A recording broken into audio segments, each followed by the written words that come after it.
through the middle, and Leandro Trossard is on the left-hand side, and sitting to my left as well. He made great time in getting here. His timely runs were fantastic when he was a football player, Andy Reid. I'm looking forward to a really good game this afternoon, and I think what we've got to see is, are Fulham going to be able to stop this Arsenal team, who are pretty rampant at the moment in Europe and in the Premier League. Been fortunate enough to watch them 2 or 3 times over the last few weeks, and they're playing some really, really good stuff. Some of the combinations, some of the goals they're scoring, all different types of goals. So Fulham at home, can they do something that kind of stops that momentum and stops some of that really, really top class play that's coming out at the moment? 28 points, Arsenal. They can move to within 4 of Liverpool at the top with a win, and they will get us off and underway in this snazzy away kit of sort of turquoise and a little bit of lilac in it as well, the dark blue shorts and the hooped socks, and Fulham defending the goal away to my right hand side in their traditional white and black. And Bernd Leno, one of the 3 former Arsenal players in this Fulham side, will leave the ball for the goal kick to be taken by Issa Diop. Would you be concerned with Diop and Bassi at the heart of the Fulham defence? They might get moved around a little bit. They've got a real good athleticism, so they will have the ability to recover. I've been quite impressed with Bassi lately. I think at times maybe he's made some mistakes and looked a little bit suspect at times, but he looks to have put a real consistency to his game. So it's going to be a tough ask for them this afternoon, that's for sure. He was dismissed against the Arsenal away last season, I seem to remember. Arsenal attacking on the right hand side. Saka to Partey with the orange boots, tries to free Martin Odegaard, and it's cleared away at the back by Anthony Robinson for Fulham to the halfway line, where it's gathered down below me by Saliba, who has alongside him Kiwior, the Polish international. And Partey now back towards Saliba. Noise of the Fulham fans around us. Johnny Haynes stand very loud, and Odegaard picks it up now for Arsenal. Our 5 live commentary position is fairly low down, about 30 yards from the near touchline, and it's going to be cleared away then by Robinson, and it's a little shove surely on Raul Jimenez there by Saliba. The Fulham fans, you can hear shouting for a free kick. Was it a free kick? Yeah, and I think so. I think he's, he hasn't really gone for the ball, and he's just pushed Jimenez there. But I think what you notice in the early part of the game already, you see Odegaard drifting out to this right hand side, looking for them combinations with Saka. You see Havertz drifting towards here. He's on it again in this right hand side. It's really, really difficult to defend. The combinations are incredible, really. The movement, the 1-2s, the forward runs. You see Fulham committing plenty of men here. Saka with a cross from the right hand side, tucked away by Iwobi, defending his 6-yard area beyond the far post. It's a good clearance from him. Declan Rice was coming in speedily behind him, and Arsenal have their first corner kick of the game, and it'll be taken from the left. Declan Rice has a look across to see where Saliba is going. Another Arsenal famous set piece. Yeah, they're incredible at them at the moment. Every team they're playing against looks so nervous. You look at what Fulham are doing here. They've loaded that front post area. They know what Arsenal are going to be aiming for. They're loading that front post area, but Arsenal can go to the back post as well. They've shown that they can score from there as well, so there needs to be some real concentration here. We normally deliver a fantastic ball at set pieces. Here come the Arsenal 6 players running in from beyond the far post to the near. A little bit of pushing, a little bit of shoving, and a header goes wide. Not too sure that came off in the end. I want to come off. Timber was in there, but Saliba was in there, and always a danger at set pieces. It's going to be a goal kick. Let's have a look at the replay, and it comes the back of Saliba's head. But you look at the amount of bodies that are in that near post area by the time contact is made with the ball. There must be 12, 13 bodies in the 6-yard box by the time Saliba makes contact in there. It's so difficult to defend, and if you think about what the type of ball is put in, there's not an awful lot of pace on it. It's difficult for the defender to get real kind of distance on his header. So difficult to defend. Arsenal have it. They made a bright start. Rice finds Odegaard on the right hand side. Robinson snaps him with the challenge, but the ball breaks off him. Rice trying to hold up the ball. He's done very well there, Declan Rice, to hold off the challenge. Right corner of the penalty area. Odegaard with the fair hair takes a return from Rice. Just couldn't quite clear his feet there and bring the ball under control. A little bit of a nibble of a challenge on him by Lukic, and it's one back for Fulham, and then cleared into the Arsenal half, where David Raya, a few boos because he's a former Brentford player. Great rivalry between Brentford and Fulham. Came almost to the halfway line, Raya, and now he finds Saliba. 10 yards to his right-hand side, it's Partey. He opens things up by switching it back into the centre of the midfield. And here is Jorginho on the ball. With his slate grey boots, Jorginho, speculation as to where he'll be next season. I think you'll see a great deal of movement from Arsenal in the January window, not their way, as Leno boots it away now for Fulham towards Jimenez, and he's pushed into the back of Jorginho. It's a free kick, very, very quickly taken here, and Arsenal in possession. Yeah, I think Jimenez is disappointed that only probably 90 seconds ago, 2 minutes ago, there was a push very, very similar on him, and the referee didn't give the free kick. He feels aggrieved there, and I have to agree with him, to be honest. It starts in the week against Brighton. He has started 10 of their last 11 games. Jimenez. Arsenal busy on the ball, down below us, right-hand side. And it's Thomas Partey, foot on the ball, and rolls it back just 2 or 3 yards to Saliba, wearing sort of a turquoisey Under Armour, into the heart of the centre circle, Jorginho, and he finds Declan Rice. He's not wearing Under Armour. You won't be surprised to hear that. He's got short sleeves on a bitter cold day. Not as cold as it was yesterday. I was at Brentford, and goodness me, that was perishing weather. I expect you were home somewhere because your game was off. You were going to go and see, you were telling me. Yeah, I was due to go and watch Notts County against Colchester, and unfortunately for me it was called off. How many games do you watch in a week? Probably 4, I would imagine. There's always games to watch, you know that. Not as many as you though. Odegaard over the top, offside against Kai Havertz. Fulham beat Arsenal for the first time in 12 attempts in this game last season, looking to win consecutive league matches against the Gunners for the first time ever.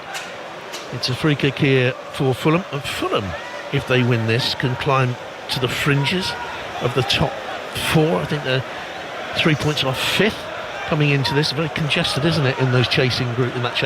Yeah, it is. I think what it shows is that the teams just behind what the so-called kind of top 4, top 5 clubs are getting closer. There's some good squads being assembled here, and I'm a big fan of the job that Marco Silva has done. You know, he obviously brought Fulham back up, and they made some really good signings. The recruitment seems to be really, really on point, and probably a good example of that is maybe if you look at Sander Bergen there, and they lose Polini and obviously big money, and replace him with somebody of equal kind of power and stature, maybe not as good quality on the ball, but a really, really good replacement who's done really well in there.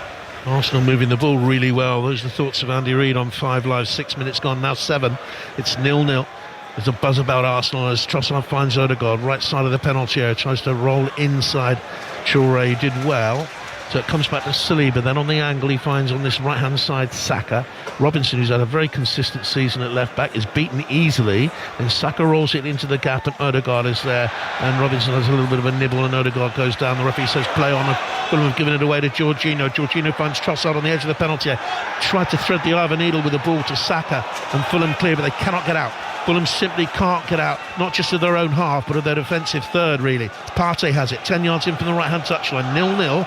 Odegaard's to his right-hand side. Odegaard checks, keeping the ball tightly under control. Lovely left foot he's got. Now he finds Jorginho out to the right-hand touchline, or very nearly. Saka comes in off the line. Low cross into the middle. It's stabbed away by Bassi. Corner kick. Look, the real danger area, and we touched on it, is that right-hand side where you've got Saka and Odegaard, and then you've got Partey popping up, and you've got Havertz coming across. The amount of men that Fulham are having to commit to that right-hand side in the forward area, in Fulham's defensive area, it's too many, really. So when Saka goes past his defender, puts the ball into the box, they're very, very light in the box. Arsenal have scored in each of the last 18 Premier League encounters against Fulham since the goalless draw in 2009. We've got a goal in the WSL, Manchester City against Leicester. Mike Manet. Yeah, 3-0 for Manchester City. Jess Park, space opened up on the inside left. She ran into the box, fired it low into the left-hand side of the goal. We've played 4 minutes of the second half. Manchester City 3, Leicester City 0. Manchester United beat Liverpool 4-0. Earlier in that competition. That one finished not so long ago. Here comes that Arsenal corner, then Saka in towards the near post where it is defended well by big Sander Berge, and now Fulham will get it away only as far as Jorginho lifts a pass too high For Saka, ironic cheers from the Fulham fans all around us. It's going to be a throw. Yeah, we're nearly 9 minutes in now, and I don't think Fulham have been able to string probably more than 3 or 4 passes together. Arsenal really on it, keeping the ball really well, but as soon as they do give the ball away, the counter press is really sharp, and it's not giving Fulham any time to build any kind of momentum or structure in the forward play. Fulham have it now on this left-hand touchline. Sasha Lukic, halfway inside the Arsenal half, is about the highest up the pitch they've got in the entire game. Lukic with a bandage on his right wrist, I see. Comes back then to Bassi, now out wide to Robinson, the USA international, then finds Sander Berger, and tidily goes all the way back to Bernd Leonard because there was nothing on, and finds the goalkeeper who won the Community Shield when he was an Arsenal player. Bassi inside his own penalty area, pirouettes, turns away from Odegaard, looks for Leno under a bit of pressure there, and he rolls to the right hand side of the penalty area, and Diop is there. Arsenal have 81% of possession so far, thanks to our producer George Cummins for that note. He's very busy today, George, and he's been busy drinking and eating, and nice to see him doing some work. Here's Smith Rowe on that far side of the penalty area. Back it goes then to Leno. Leno clears to the centre circle, and Raul Jimenez was in there. Jimenez did well. Back to Smith Rowe, right hand side. As a ball down the line by Tete, and Jimenez attacking the Arsenal penalty. Cross line for the lead! Totally against the run of play. He beat David Raya with a shot across the goalkeeper, who slaps his hands in frustration, maybe at himself, but also the fact that his defence simply melted away. One ball by Tete, Jimenez through the channel, 1-0 to Fulham. Well, it's a brilliant goal, really is. It's the first time Fulham have been anywhere near Arsenal's goal in 10-11 minutes of play. The first bit from Jimenez, he gets hold of the ball, proper number 9 play, gets hold of it, sets it off, and after that he doesn't admire what he's just done. He makes a brilliant run into that inside channel. Tete slips a ball in, takes one touch, and he fires it into that bottom corner. Brilliant finish across Raya's goal. Raya couldn't get anywhere close to it. It's a really good goal. Touch out of his feet, brilliant finish into the far corner. What's a goal? Precision finish. I thought maybe Ryan might have been at fault when it live, but you look at the way he finishes this, it's absolutely brilliant.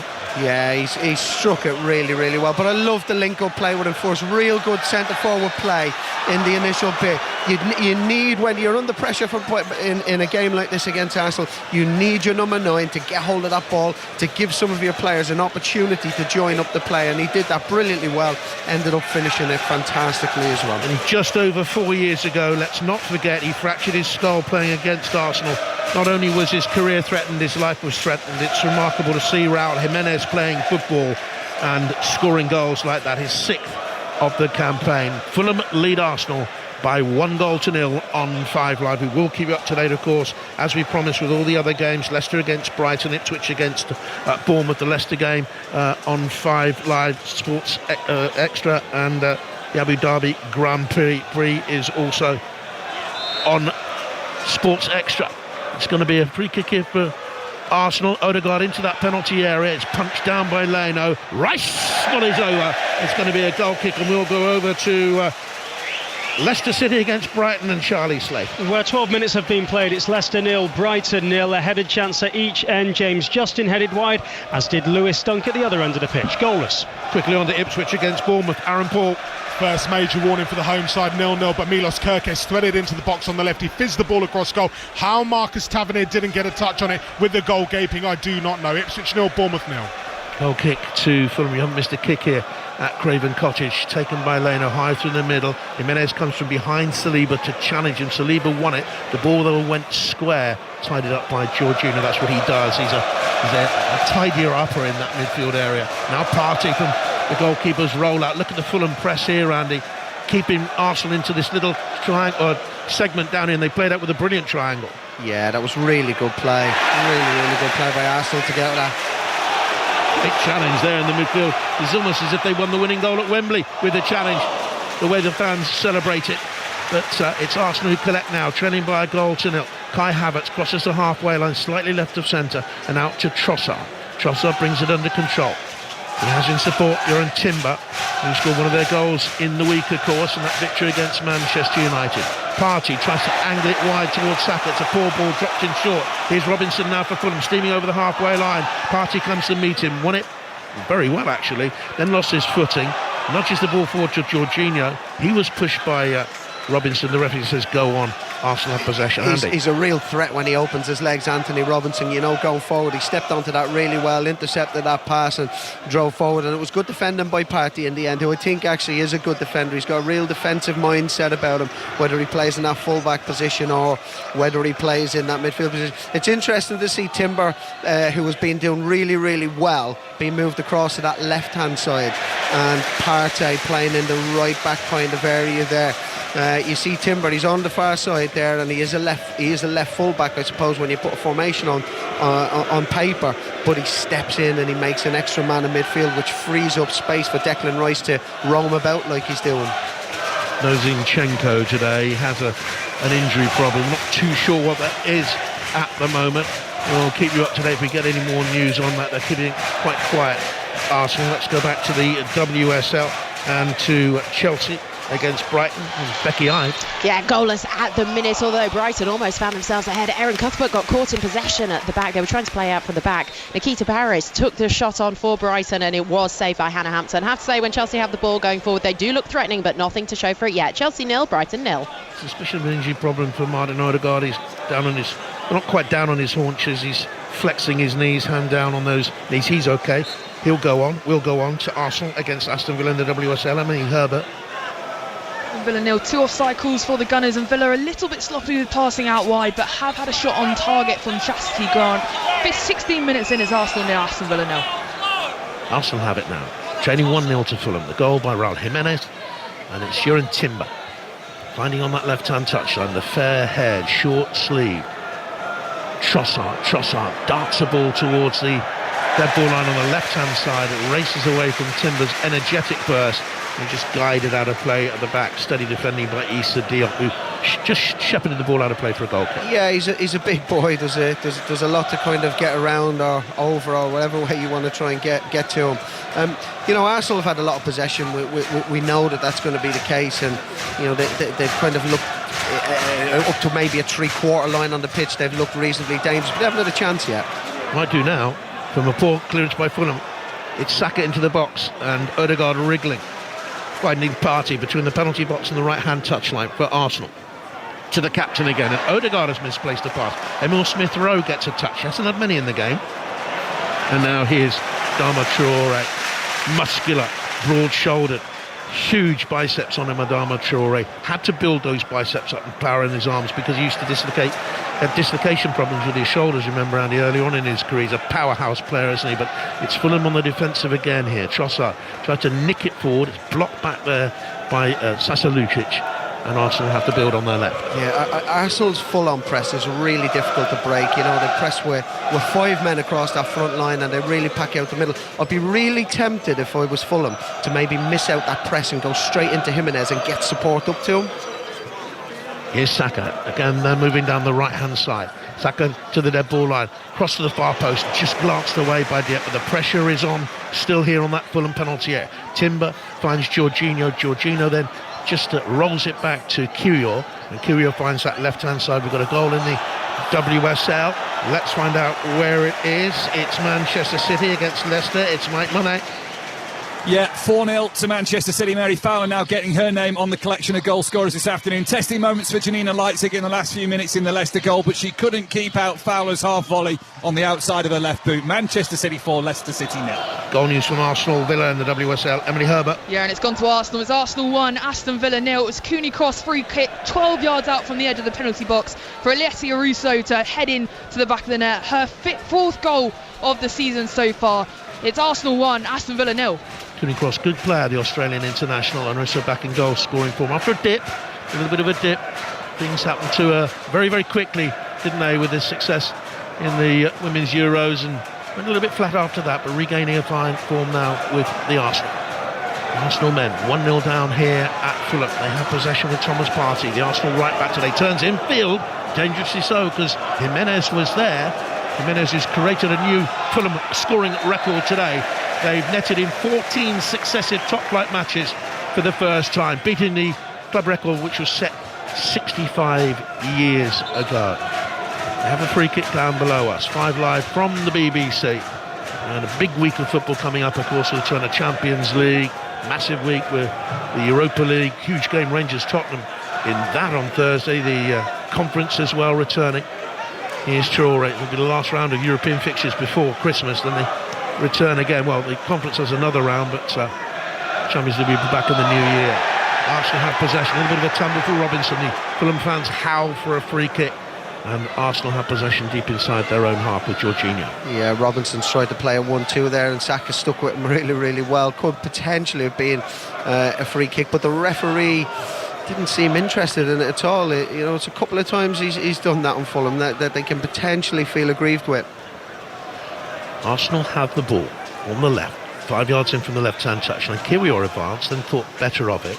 Rolled back to Timber in that inverted fullback position on the far side. He's like central midfield player in there now. Partey out towards Odegaard, gliding into space as he loves to do, to Saka, 2 yards in from the right hand touchline. Arsenal enjoying so much possession. No end product yet from them. They say trail 1-0. Saka 10 yards away outside the penalty area finds Timber. Then it's on by Kiwior, and a strong challenge by Diop leaves Havertz on his backside just outside the penalty area.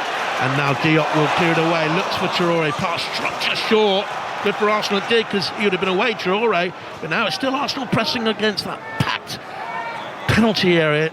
The middle of that area is so jam-packed. Into Saka in the penalty area, and he comes his cross, and it's hammered away by Diop inside the 6 yard area. Arsenal pressing. Yeah, Saka's got so many ways he can beat. He can beat you 1v1, he can play 1-2s combination, but what he's also got is a lovely little come short to spin in behind, and the Arsenal players know that as well. He's done that really well. He's put a first time ball across the box, and it was good defending by Diop in the end. Still just 23 years of age, Saka, and he's played 245 games for the club. Goal at Ipswich, Aaron Paul. Ipswich 1, Bournemouth 0. Lift off here at Portman Road, and it's a gorgeous finish from Connor Chaplin, all on his own, just inside the penalty area. He swept the ball left-footed past the despairing dive of Kepa Arrizabalaga. Ipswich 1, Bournemouth 0. Bournemouth were very good against Spurs on Thursday, but behind there at rocking Portman Road, lovely ground, historic ground. Great to see Ipswich back in the top flight. Going to be a corner here for Arsenal on the right hand side. Saka takes it, looks it in for that near post touch. Leno sprawled, Leno got something on it, clears to the edge of the penalty. Odegaard out wide then to Saka, checks, gets a left foot looper to the far post, and that's easily dealt with by Leno. Yeah, not a good second ball in from Saka, but the first one was really dangerous. Again, like we mentioned, not very much pace on it, just drifts into that near post area, makes it really difficult, and Leno done quite well to get something on it and clear it just far enough away. Great rousing applause for Bassi, who dropped his shoulder and took it away from Saka like a matador with a bull, and now he comes across and fouls Saka yard in from the touchline. Two Fulham fans, one with a white bobble hat, the other with a black hoodie on, rise just inside this near touchline and protest to the assistant referee, but he won't change his mind. It's going to be a free kick for Arsenal, and I thought it was a foul. Odegaard will stand over it, and will it be his delivery, or will it be, well, it won't be Kiwior, but I think Odegaard is giving the centre-back some sort of instruction there where this is going to go, and Saka will take it, which means it'll bend in from this near touchline. If he hits it with whip, it might just need a little glance in there, Andy. Yeah, you aim towards the back post for it to, if nobody touches it, that drifts in at that back post and wrong foots the keeper, because he has to gamble that somebody might get a touch on it. Here he comes in, Saka, wearing gloves against the cool December day. Cool, it's Baltic. It's going to be a free kick comes in then from Saka towards that far post area. And again, safe pair of hands, Bert Leno, unopposed, goes to click it away very, very quickly. Look for Adama Traore on the breakaway, but he miscued it as he slipped, and it went out of play for Arsenal throwing down below us, right hand side, 1-0 Fulham. Yeah, he's looking at his boots there, isn't he? And I think it was the right idea, because if he gets that ball right, then Traore, with his pace and with his power that we've already mentioned, is pretty much through on goal, or at least going on a 1v1. So it was the right thing to do. We just didn't connect with it right. But again, more of the same stuff. Fulham just can't get through that Arsenal press. Arsenal dominating possession without really creating that chance. So they look for Rice over the top here now, chased by Bassi. Rice on the volley, just wide. Left foot volley. wide of the far post. Goal kick. Fulham still lead by a goal to nil here at Craven Cottage on this grey and cold December day. Well, if it had gone in, it would have been a brilliant goal. Declan Rice, we know how powerful he is and strong, and them runs from midfield, I love to see them. They're really good. So you see Havertz coming off short, he brings one of the centre-backs in with him, creates a little hole, and Declan Rice makes that run. It's a third man run, makes that run through, bounces up nicely for him on his left foot, tries to volley across into the bottom corner. Unfortunately, just went wide of the post. The goals: Leicester, Brighton, Ipswich lead Bournemouth by a goal to nil. Tottenham, Chelsea, the 4:30 kickoff is coming up live on 5 Live a little bit later on with John Murray with the commentary mic. Now here's Saliba to Declan Rice, having a look. What's on for him then? To his left, 2 or 3 yards away, is Timber, who jauntily brings it infield, back then towards Kyrgios, this tall defender who hasn't had the best of luck with Arsenal with injuries. Now Partey on the right touchline as they chase this 1-0 deficit. Saka with his white boots on with the orange flash on them. Back it goes to Saliba. Other brands are available, but you know the ones he's wearing. Here's Odegaard. Expensive these days, aren't they? Football boots, goodness me, parents will tell you. Now on that left-hand touchline, it's Kyrgios finding Trossard. Trossard to dance down the line. Iwobi's there defending, doubling up with the fullback, and Trossard has neatly just gone beyond him. Iwobi digs in deep, but the cross comes to Saka. Awkward chance. Full volley.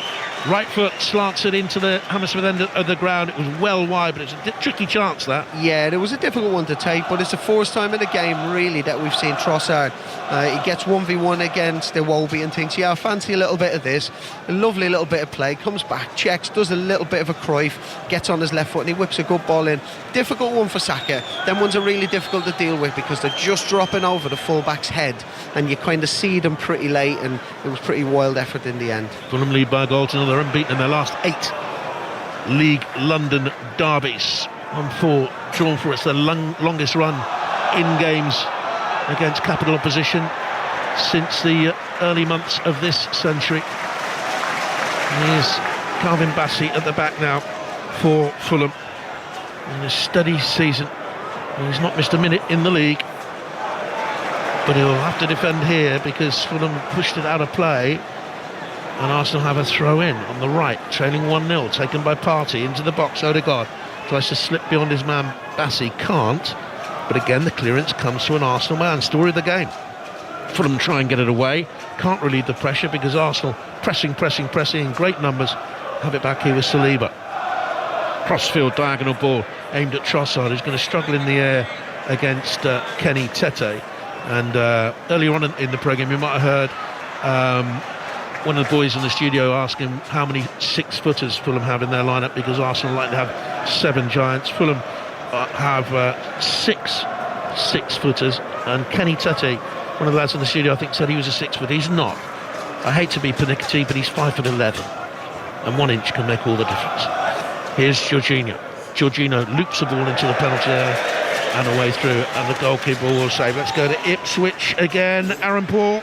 Ipswich 1, Bournemouth 0. The home side pushing for a second, and they've had a goal ruled out for a foul. VAR very, very quick with the decision. Cam Burgess with the header. It nestled into the back of the net, but it looked like both Burgess and Delac were causing infringements on a couple of the Bournemouth players. Bournemouth on the ropes a bit here. Ipswich 1, Bournemouth 0. Let's speedily go on to Leicester against Brighton and young Charlie Slater. You're very kind calling me young. Brighton 0, Leicester 0, all the other way around. You've thrown me there. Brighton are well on top though. A couple of chances. Raul Pedro's put one wide from 10 yards. Purvis Estupiñán had well saved from the edge of the box. Still 0-0. Good ball by Leno to Robinson, though, who's quickly under pressure from Partey. We've gone beyond the midway mark in the first half by some 5 minutes now. Arsenal have had all the bulk of possession. Partey's got it rolling in from the right-hand touchline. Poor pass into Trossard, a little bit frustrated, a little bit hurried. Fulham can now cross the halfway line with Jimenez holding it up. Took a tumble, no free kick. He was trying to release Smith Rowe. But what Arsenal, with all this possession, what are they doing wrong, Andy? Yeah, I just don't think they're penetrating as much as they do. You know, we've seen that run from Saka a couple of minutes ago. It's probably the only one that they've really tried to penetrate into the box. They need to get more runs in behind. They need to hold that space in behind a little bit. There's loads of intricate play, but Fulham are holding their shape really, really well, and it's becoming I wouldn't say difficult for Arsenal. It's still pretty easy in terms of possession and territory, but to create that chance is just what they're lacking at the moment. No goals for them today. They only actually need 4 more goals to equal the Premier League record of 86. scored in a calendar year. As Traore spins on the ball inside the Fulham half and accepts a give and go. A little 1-2 played with him by Sasa Lukic, and he has the chance to bring in Iwobi on the right-hand side with a crossfield pass. Iwobi applauds with his hands over his head, Alex Iwobi. The intent, not the execution, because let's be honest, Andy, that was a dreadful pass, goal kick. Yeah, and it is the criticism of Traore. You know, we know he's got that pace and power, and probably in that move, it summed him up perfectly, really. Does some brilliant work, a lovely little 1-2, gets into a really good area, chops back inside, and then that final ball then is a poor one for him, because Iwobi was in a great position. So, you know, that quality that he needs in that final moment, in that last little bit, is just what he lacks. 1-0 Fulham, approaching the half-hour mark. I wonder which of the managers you played under would have ripped it out of you most for a pass like that. Maybe you'll give me an answer in a minute. Here's Saka, miscontrols away by Diop. Did you have those who would have been furious at you? I had a few who were furious with me at times over the years, Jonathan. But I always had that bit where I was on the pitch where I tried to just ignore who was shouting at me from the touchline. Always easier when you were on the far side from the dugout. Here's Partey. Right, touchline, throw in Arsenal. Partey trying to spring into it, no movement ahead of him. Suspicion of a foul throw, I thought, as he looked for Havertz. Threw the ball down, it's cleared away by Fulham. We lead by a goal to nil with half an hour play. Multi-ball system we have here, so Partey can quickly get on with it. And down below us, a green Parker-clad Fulham fan tosses the ball to a steward. Stewards here on this near side, the Johnny Haynes stand side, sit down on little perches. They don't watch any of the football, they look up here at the crowd to see if there's any misdemeanors. He's got a beady eye on Andy Reid sitting next to me, just in case there's any misdemeanors from the former Republic of Ireland international. And he's also got his eye. I'd seen peering out at George Cummings there, our producer, to the right-hand side. He knows the wrong one when he sees one. Here's Saliba, just outside the penalty area. Saliba into Jorginho. Halfway inside his own half, Jimenez plodding after him, scored that fantastic goal for Fulham to give them the lead. Here's Rice busying himself in the midfield to Partey's dropped in there into a central position from right back. Odegaard's out here giving them width on the right because Saka's tucked in as well. Havertz comes towards the ball, all coming towards the ball at the moment, the Arsenal players. As Odegaard looks to his left-hand side, Timber's 10 yards in off the line, 10 yards inside the Fulham half. Short sleeve, puts his foot on the ball, that orangey boot he has with the white trim. Swapping passes with Kirill, back to this tall defender, and he finds Saliba to his right-hand side. Let's go to Manchester City, who were beating Leicester. The last we heard from Mike Manek. Yeah, and pretty comfortable as well, Jonathan. 4-0 up on Leicester 2 for Bunny Shaw, Jess Park and Mary Fowler, the other two. They are trying to get Bunny Shaw a hat-trick. A moment ago, she tried a clever little half-volley back heel on the edge of the 6-yard box that went just wide. They are comfortable, they're in control, they're back to winning ways in the WSL. City 4, Leicester 0. Ironic cheers from the Fulham fans when Odegaard swings the ball looking in for Trossard, and it just drifts away for a goal kick, and while they pause to take it, let's go to Chelsea against Brighton at Kingsmeadow and Becky Ives. It's still goalless, but you've got to say Brighton have had the better clear-cut chances in front of goal. They almost just got themselves ahead. Karabali went up for a header. It was a corner that came over, nodded it down low, but Hannah Hampton in the Chelsea goal saved it. Very quick reaction, but yeah, Chelsea 0, Brighton 0. At Kingsmeadow in their Kingstonian territory, Kingston, where the Kings of England used to be crowned. Let's go to Arsenal against Villa and Emily Herbert. It's Arsenal 1, Aston Villa 0. Arsenal well on top here. Those shots from Mariona Marnham and Caitlin Ford to skim it past the face of goal. The Gunners looking to maintain their unbeaten run under interim boss Renee Sleggers 2. It's Arsenal 1, Aston Villa 0. What a spell she's had coming in to take charge of Arsenal. Absolutely superb for them. Unbeaten, as we've just heard. Fulham 1, Arsenal 0 here. We've had 32 minutes and he's been a hectic pace about the game, little bit harum-scarum at times. Yeah, there has been. Fulham haven't been able to get out on their build. They haven't been able to play through the towards, but how they have been able to get out at times is by Leno missing out the 5 or 6 players that are committed to the press and going straight into Jimenez. That's a lovely ball through to Emil Smith-Rowe, but it didn't stick with him. It was really well played. Lukic through the middle. Smith-Rowe had timed his run, but it came back off his boot. Couldn't bring it under control, and now Trossard has it for Arsenal to Odegaard on their right-hand side. Fulham threatening there. Yeah, it was a half an opportunity to at least maybe get in and get a shot in, and he just didn't control it. We haven't seen Smith Rowe too much, and that's mainly obviously I think we knew this before the game that Arsenal would dominate possession and territory. It's been a disciplined performance from him, but maybe not one where we've been able to see his kind of technical ability showing through. Arsenal trailing by a goal to nil. In possession with Partey, 5 yards in from this near touchline, virtually on the halfway line. To his left is Saliba. One more pass brings in Declan Rice. Rice energetically pours through that inside left channel, then wide to Trossard. Again, little push pass movements here from Arsenal. One touch, then a 2-3 yard pass. Saliba takes more than one touch. Now he finds Kirill to his left. What's on for him? Great Fulham defending in terms of shape is on for him, so he has to pause. Nothing on. If you look at the shape and you look how it is, Iwobi's almost playing as a wing back stroke full back. It looks like they've got 5 at the back at times because he's looking after Trossard. So it's difficult for Arsenal to break through so many. Andy broke off there because there was a dangerous ball aimed in it at Havertz, and it was just deflected back to the goalkeeper by Diop. We've got a goal at Kingsmeadow for Becky Ives. Yeah, Chelsea have got themselves ahead just on 35 minutes. Vicar captain, it was actually a follow-up. The initial shot was saved on the line by the Brighton defender. However, Vicar was just there to tap it home from close range. Chelsea 1, Brighton 0. Chelsea, the machine in women's football. And new manager has just continued where Emma Hayes left off. Iwobi tries a big diagonal from the right touchline in front of that big cantilever stand, a little bit misty rain in front of it. Looks like a very, very fine veil of misty rain. We're under protection here under the the low roof of the Johnny Haynes stand, the Archibald Leach design stand it was. If you know your football history, you'll know he designed many a stadium. Roles at the old Huddersfield ground, I believe, and Arsenal's the old Highbury ground.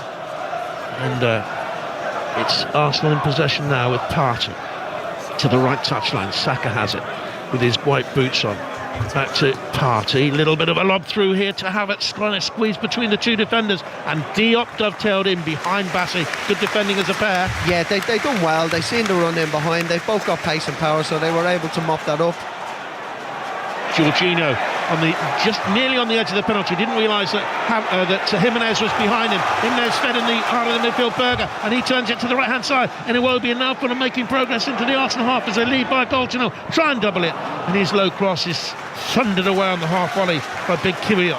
Yeah, it was a good breakaway from Fulham there. Sanderberg done really, really well. He got a free out, and Declan Rice had to recover to make sure that he was there with Iwobi. Iwobi's final ball into the box may be lacking a little bit, but it's got these Fulham fans kind of going again. They've really stuck with the team, considering they haven't really had much to go off in terms of possession. Leno found Bassi dangerously inside his own penalty. He was quickly pressed but couldn't get out of it, and now Jimenez heads back then to Traore. Not a good pass from him, gave possession away. Against a team like Arsenal, you could pay for mistakes like that. 36 minutes play. Saka for Arsenal, trailed by a goal to nil. Dances inside his man, continues beyond Bassi, gets a low cross in. Leno parries, and Robinson's attempted clearance deflects off his own player, and it's going to be a corner kick, and we'll go to Leicester City. Leicester at home to Bournemouth, and Leicester at home to Brighton, I beg your pardon, Charlie Slater. 37 on the clock, Leicester 0, Brighton 1, and it's a beauty from Tariq Lamptey on the right wing, touches it onto his left foot, and from the moment it left his boot, it was only ever going to do one thing, and that's nestle in the far top corner of the net. Leicester 0, Brighton 1. Abu Dhabi Grand Prix has been won by Lando Norris. More details at half-time here. McLaren have secured the Constructors' Championship. As a consequence, you can get reaction now on Sports Extra, but Lando Norris has won in Abu Dhabi. It's going to be a corner kick here for Arsenal. I think it's their 4th corner kick of the game. Now, will it be more productive? I wonder. Saka goes to take a referee's had a little word in there with who? Saliba at the far post, and Robinson, who's come to defend the near, because they know the charge is coming from 5 Arsenal players beyond that far post. Partey's one of them. Havertz comes in from a deeper angle. In comes that corner kick. It's well met and well defended back there by Big Diop, who headed away. Giant of a man is the Fulham defender. Almost back to the halfway line. Rice last man back for Arsenal. A diagonal pass to the right touchline.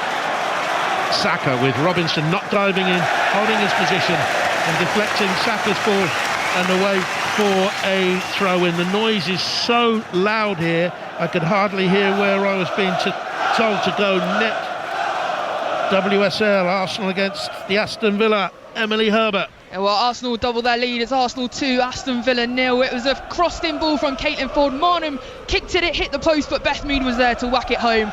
It's Arsenal 2, Aston Villa 0. Had her frustrations this season, Beth Mead, so that'll do the world a good. In comes across from Saka into the penalty area, and Rice flung himself at it. Couldn't quite stretch Declan Rice, and the ball squeezed away for a goal kick. Another one of these big Arsenal players at 6'1", Declan Rice, couldn't quite get there though. Yeah, for the majority of this game, Robinson has been brilliant against Saka. He's he's marshalled him, he's been close to him, he's stopped them turning, he's stopped them going 1v1, he's blocked him when he's tried to do 1-2s. That time he's let him come in on his left foot. And he's with the great ball in that could have nicked in at the back post. You see Declan Rice steaming in there. He's somebody who can really get into the box with a lot of pace and power. I think his long run as a USA first choice player has really helped Anthony Robinson. He's one shy of 50 caps for them now. He's massively improved for me over the last 12 months. You were talking about Calvin Bassey eradicating his mistakes earlier on. Robinson is another one, I think, Andy, who's just cut out those mistakes. Yeah, he has, and what he is, he's a massive threat going forward with his pace, and we see him here trying to play a 1-2 around party. He gets on the end of it as well. Gets to the dead ball line, in comes the cross. Kyrgios glances it out, clears the danger. Let's go to Chelsea's Kingsmeadow. It's Chelsea against Brighton and WSL, and Becky Ives. Chelsea 2, Brighton 0, and it's Aggie Beever-Jones with the second, just putting pressure on the Brighton goalkeeper Sophie Bagley, forced her into the mistake, and she's not going to score an easier tap in from closer range. It is Chelsea 2, Brighton 0. Manchester City cruising it against Leicester. Manchester United beat Liverpool by 4-0 in the WSL earlier, and as we've just heard as well, Arsenal need Villa by 2-0 in the Premier League. Brighton are 1-0 up at Leicester. That deserving right back with the speedy legs, Tarek Lamptey scoring for them, and Ipswich are 1-0 up at home to Bournemouth. Chaplin getting that one. Later on we've got Tottenham against Chelsea coming your way. Lando Norris won the Grand Prix as well. Rangers won at Ross County in Scotland earlier in the day. You're up to date on 5 Live from the BBC. Here's Odegaard, little jink, little, not a Cruyff turn, but a little flick, a little delicate flick, found his teammate, but the party return ball eventually cut out easily by Bert Leno with his lime green, I think it is, goalkeeping garb with little red patches on it, and he'll go and clear it away. And he rolls it again into Bassey inside that penalty area. That's the tactic they've been using throughout the game. Can be a little bit dangerous at times, Andy, but not there. Yeah, the reason why I'm kind of suggesting that they see the Fulham fans are not happy with a decision here that the referee has given. They think it was their throw-in. But if you look at the amount of men that Arsenal are committing to the press, it's become so difficult for Fulham to play through the lines. But what there's a massive gap in and around the centre circle where the referee is, to just play it straight into Raul Jimenez's chest to give the Fulham players an opportunity to get up and try and support, just to try and get them a little bit of territory in this game. Great passion for the Fulham fans all around us. They were howling when they didn't get the throw. They want a free kick now for Saliba, holding on to Raul Jimenez, and you can hear the reaction as the referee finally gives Fulham a free kick. They're standing ovation for the referee. One decision just inside the Arsenal half, 42 minutes gone, 1-0. But again, it's just happened there, what we were speaking about, where Leno misses out the midfield. It's a lovely little ball that he plays into Jimenez's chest. He kind of gets hold of it a little bit. He's fighting Saliba, and he ends up getting a free kick, and Fulham have got up the pitch a little bit. Different place. I once commentated here when they were at the foot of the old 4th division. It was a midweek night, I'll tell you that story in a minute, as Arsenal have to defend on their right hand side. Iwobi has it down the right hand side. He's got Kenny Tete in support.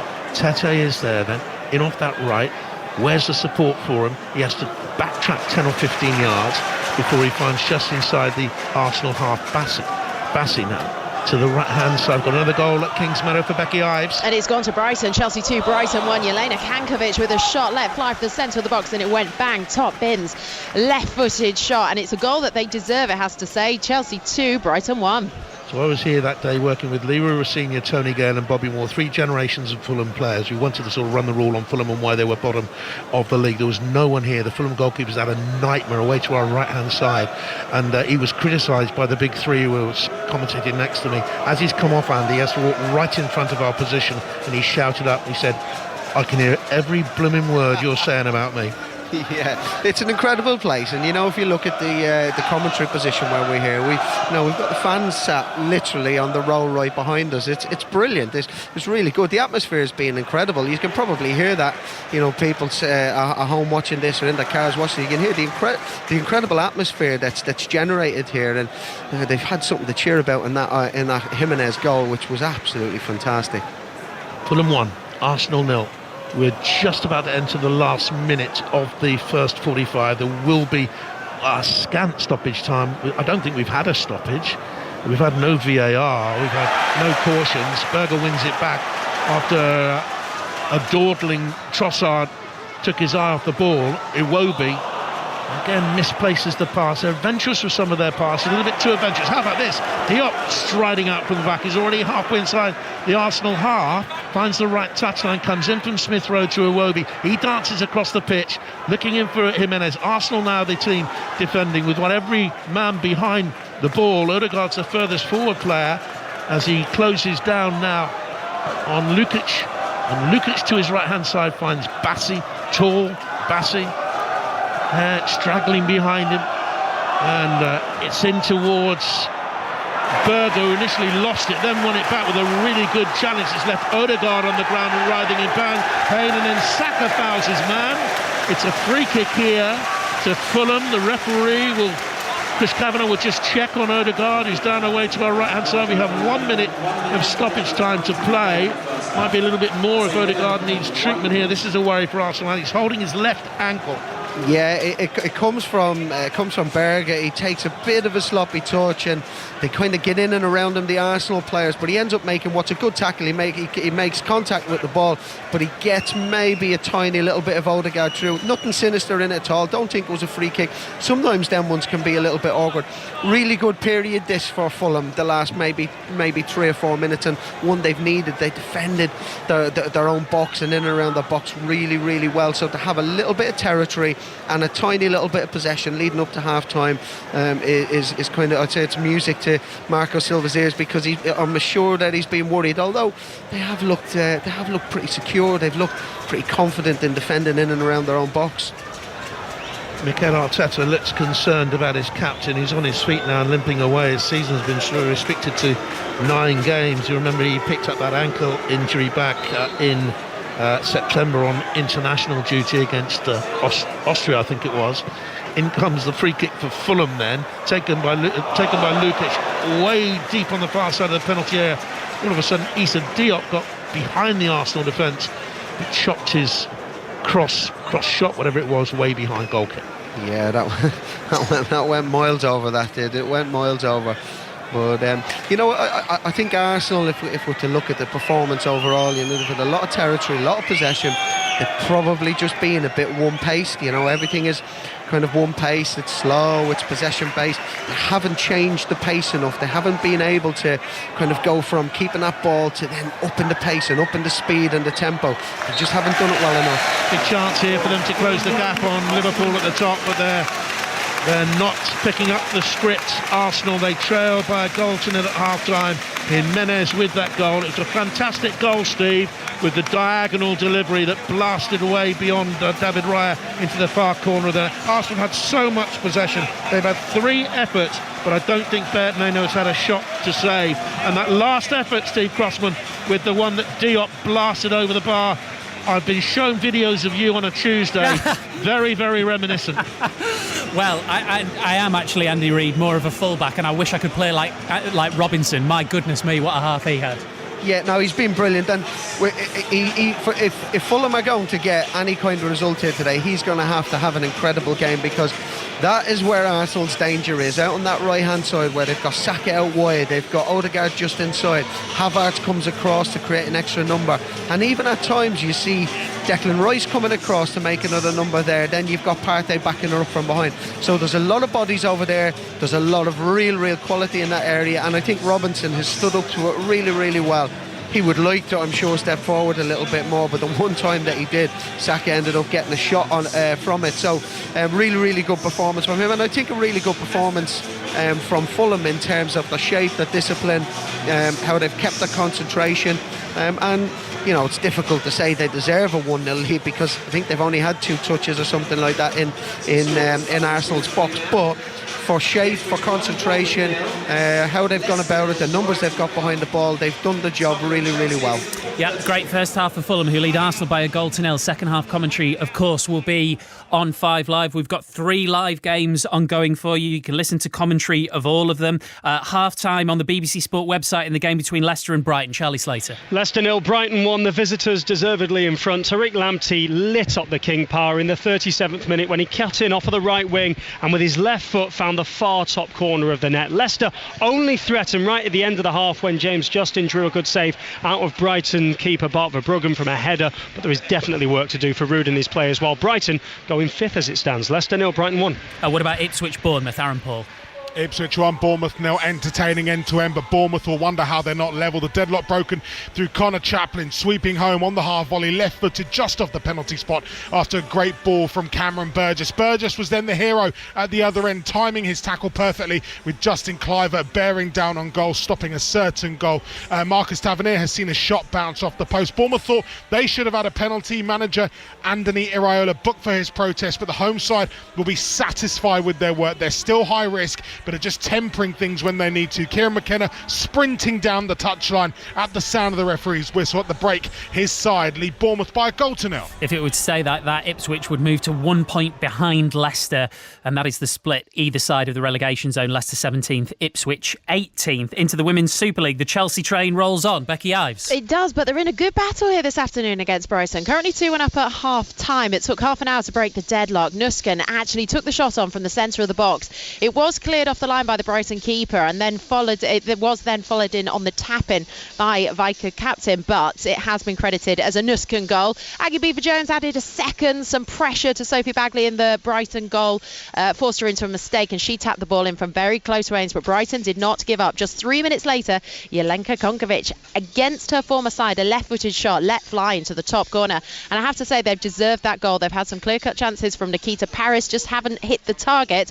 But yeah, the minute at the break, 2-1 to Chelsea. What about Arsenal Aston Villa, Emily Herbert? Well, Arsenal lead by 2-0 at the break. The first was a lovely worked free kick from Cooney Cross, about 12 yards out from the left of the penalty area, dinked into the box, and it was Alessia Russo to leap the highest to head it home. Beth Mead got the second, tapped in from close range after Marnham hit the post, and if the Gunners keep this scoreline, they'll go 8 games unbeaten under interim boss Renee Slegers, and makes you wonder, will she get the job permanently? Half time, it's Arsenal 2, Aston Villa 0. Yeah, if it stays like that, Arsenal will move up to 3rd on 18 points. Chelsea, the league leaders, on their way as it stands to 9 wins from 9 and 27, and sandwiched in between are going to be Manchester City, who are 4-0 up in their game against Leicester City. They're in stoppage time there. They would be moving up to 22 points. Earlier it finished Manchester United 4, Liverpool 0.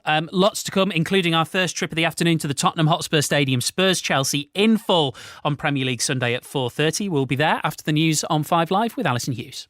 The voice of the UK. This is BBC Radio 5 Live. Thanks, Steve. A curfew has come into force in the Syrian capital Damascus after the fall of President Assad. Armed rebel groups seized Syria's 3 largest cities after carrying out a surprise offensive, bringing to an end decades of brutal and authoritarian rule. Russia's foreign ministry says Bashar al-Assad has been flown out of the country.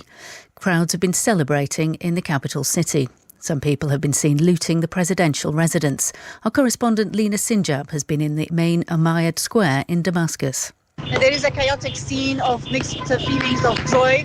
We've seen lots of rebels here coming from different parts, mainly from the southern Syria, but we've seen also cars with plates from Idlib and Aleppo, possibly rebels arriving from the north as well. I spoke to people and people are really excited. I spoke to one woman who was in tears. Most of her family were dead, were killed inside prison, but she's saying this is a great moment. Crowds of refugees that fled the Syrian civil war have been gathering at border crossings, hoping to return home.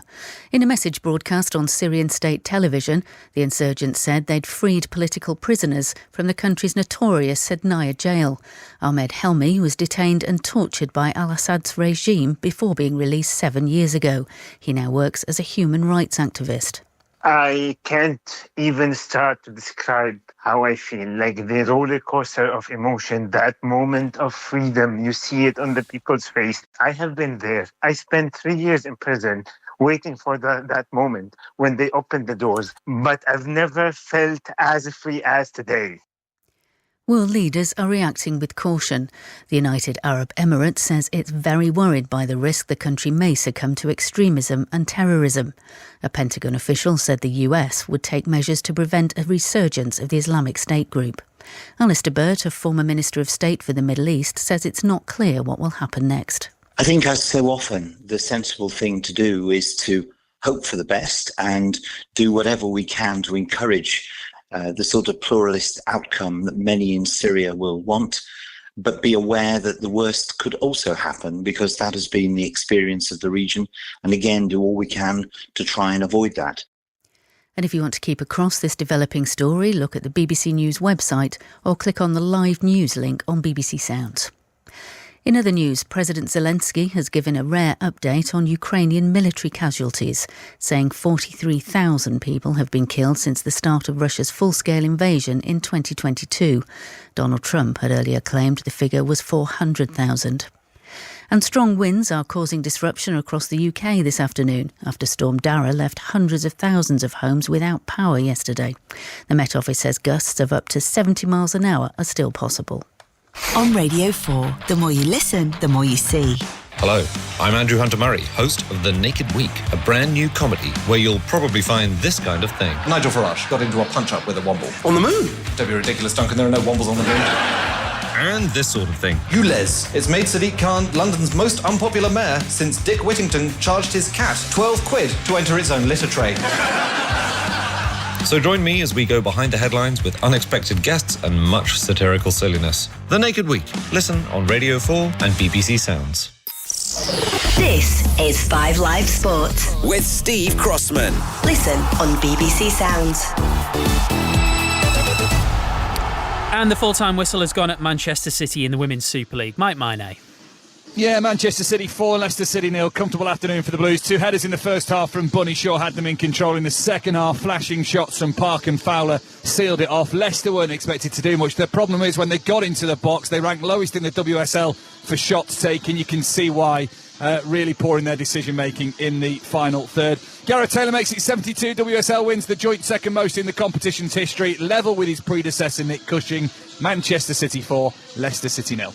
Just got a statement to bring you from West Ham United before we do anything else. West Ham can confirm that Mikel Antonio has undergone surgery on a lower limb fracture following a road traffic accident on Saturday afternoon. Mikel will continue to be monitored in hospital over the coming days. Everyone at the club wishes Mikel a speedy recovery and wishes to express its sincere gratitude to the football family at large for the overwhelming support shown since yesterday's news, as well as extending a heartfelt thank you to the emergency services and first responders who attended to Mikel in the immediate aftermath of the incident, and the medical team who continue to aid him in his recovery. I'm sure everybody listening would echo that. They also say the club will provide further updates when appropriate. The 2024 Formula One season has finished in Abu Dhabi in the last hour. Of course, we already knew that Max Verstappen would win the Drivers' Championship, but the Constructors' title came down to the final race. A win tonight at the final race of the season for Lando Norris and McLaren seals them as the Formula One Constructors World Champions in 2024. It's a round of applause all round in the pit lane. Hugs between Ferrari and McLaren. A respectful fight, an honest fight between 4 drivers, 2 at the front, 2 trying to get back from tough positions today. And in the end, Norris won it. We did it, mate. We did it. World champions. Well done. Papaya on top. Congrats to everyone. Incredible. Well done, everyone. So proud of you all. You all deserve this. Thank you so much. It's been a special year. Next year is going to be my year too. Lando Norris at the end there. You also heard our co-commentator, former F1 driver Jolyon Palmer. And Jolyon, that obviously is the question now as I watch footage of Zak Brown lifting the trophy in the McLaren garage, just surrounded by their engineers in papaya orange. They are going to enjoy this and they're going to think next year, why can't we win it all? Exactly. They came close this year. It's huge celebrations from McLaren. They gave it everything. Lando Norris gave it everything, and he won the race consummately today. They're lifting the trophy one by one in the garage right now, enjoying the moment. The Drivers' Championship almost was on the cards this year, but with 3 races to go, it just slipped away from Lando Norris. But I think he is going to be in contention next year, and I think he's got the materials to win it. Thank you very much, Jolyon. And in the next hour or so, I would imagine the Checkered Flag podcast will appear. We'll let you know where it's there for you on BBC Sounds. England captain Ben Stokes has praised his side's unbelievable bravery after England thrashed New Zealand by 323 runs in the second test in Wellington. That means England have won the series. It's 2-0 and there's 1 test to play. You can hear from Stokes on the latest TMS podcast. It's out now on BBC Sounds. And England women have levelled their 3-match series in the ODI, 1-1 against South Africa in Durban after winning by 6 wickets. There is one game in the Championship today. Sheffield United at West Brom, just getting underway. Sarah Mulcairns is watching. Good afternoon, Steve. It's a chance for the visitors to reclaim top spot from Leeds. A win or a draw will do for Chris Wilder's side. They're unbeaten in 7, winning 6 of those. 1 change for them from their victory over Sunderland. Suriki is in as Suter is out. He's suspended. And a win for West Brom, that would put them back in the playoff spots. However, they have been hard to come by. They have drawn 9 out of their last 10 games. They've made 3 changes from their draw at Preston. Malumbi starts on his comeback from injury. Johnston and Styles also come in. We're just underway and it's goalless. Thank you very much, Sarah. A reminder, if you weren't listening earlier, Manchester United sporting director Dan Ashworth has left his role after just 5 months. A United statement said the decision was by mutual agreement. They said, we'd like to thank Dan for his work and support during a transitional period for the club and wish him well for the future. We've got full commentary at 4:30 of Tottenham versus Chelsea in the Premier League. Correspondent John Murray is there. John, there's an awful lot of scrutiny on one manager in particular today. Yeah, well, there is on Ange Postecoglou after what happened at Bournemouth on Thursday night. But I have to say, I think this is a match that has got many of the ingredients that anyone wants when they come to watch a football match, because it's really, really unpredictable. You know, are we going to see a reaction from Tottenham? Are Chelsea going to continue? You know, I mean, they come here brimming with confidence, having won their last 4 matches in all competitions, and obviously they have an opportunity here to move closer to Liverpool, and historically have got a very, very good record against Tottenham. But I think going back to Ange Postecoglou, Steve, interesting to hear what he says in the programme today, the match programme, because very often in these circumstances it would be, I'm writing these notes before the game at Bournemouth. In actual fact, he hasn't. They've been written since Bournemouth. And Ange Postecoglou says in his column here, we were nowhere near good enough on Thursday night. He said, we lost our way, allowed Bournemouth to play the game they wanted to.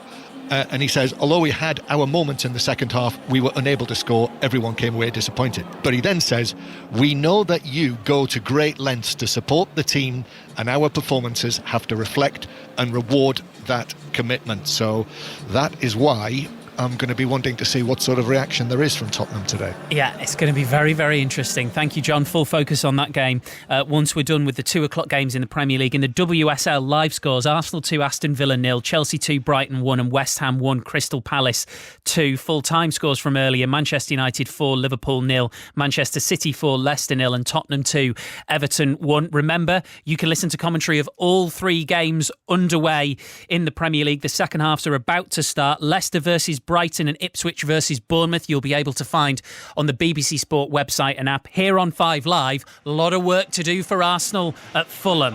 Andy Reid is with Jonathan Pearce. Thanks very much, Steve. About to get us off and underway are Fulham. Emile Smith-Rowe jiggles up and down on the halfway line before releasing back to Diop. And here comes a big up and under to the right-hand touchline. Fulham kicking then from left to right, away from the Putney end, the river end. The Thames goes behind the giant riverside stand opposite us. From the top of that, you can see it's a wonderful view right across London. You can see the Shard and the big wheel and House of Parliament and Westminster Cathedral, Westminster Abbey, all across there. And the fans on that far side just regaining their seats, with Fulham leading by a goal to nil. Let me run you through the two lineups once again then, before we really get going. Bernd Leno in goal for Fulham. Back four of Tete, Diop, Bassi and Robinson. The midfield holders, Berg and Lukic, who've worked really hard together. Then you've got Iwobi, Smith Rowe and Traoré, with Raul Jimenez up front through the middle. And Arsenal with David Raya beaten by the Jimenez cross shot to give Fulham the lead. In goal, Partey, playing right back today, Saliba and Kiwior and Timber the back four. Then you've got Rice and Jorginho, with Odegaard, the freer role, the captain in midfield, operating mainly off the right-hand side. Saka, Havertz and Trossard. And Trossard's not really got into the game at all. He's in possession now as he rolls it back to the tall figure of Kiwior. To his right-hand side is Saliba. What do they need to do, both teams here in the second half, in your opinion, Andy? Well, I think from a Fulham perspective, it's more of the same. You know, I think they've been reasonably comfortable. Although, you know, Arsenal have had plenty of possession and territory, hasn't been a load of chances, and Fulham look quite comfortable at times. So they'll be happy enough with more of the same. Arsenal, I just feel they need to up the tempo at times. You know, it's really difficult to play with a full high tempo for 90 minutes, and they keep possession and they keep it really well. But at times they just need to up the tempo. It needs to be a sharp change. It might be a run in behind, might be a 1-2. Here they come, Arsenal. Saka right side of the penalty area. Lacked power as he tried to cut it back to the supporting runner in there, Odegaard, and Fulham cleared away to Jimenez deep inside his own half. Takes the return from Traoré. Was he fouled over there? He was. The assistant referee flags, and the referee sees that flag of is it Simon Long on that far side? No, it's not. It's Darren Cann on that far side, and gives the free kick to Fulham.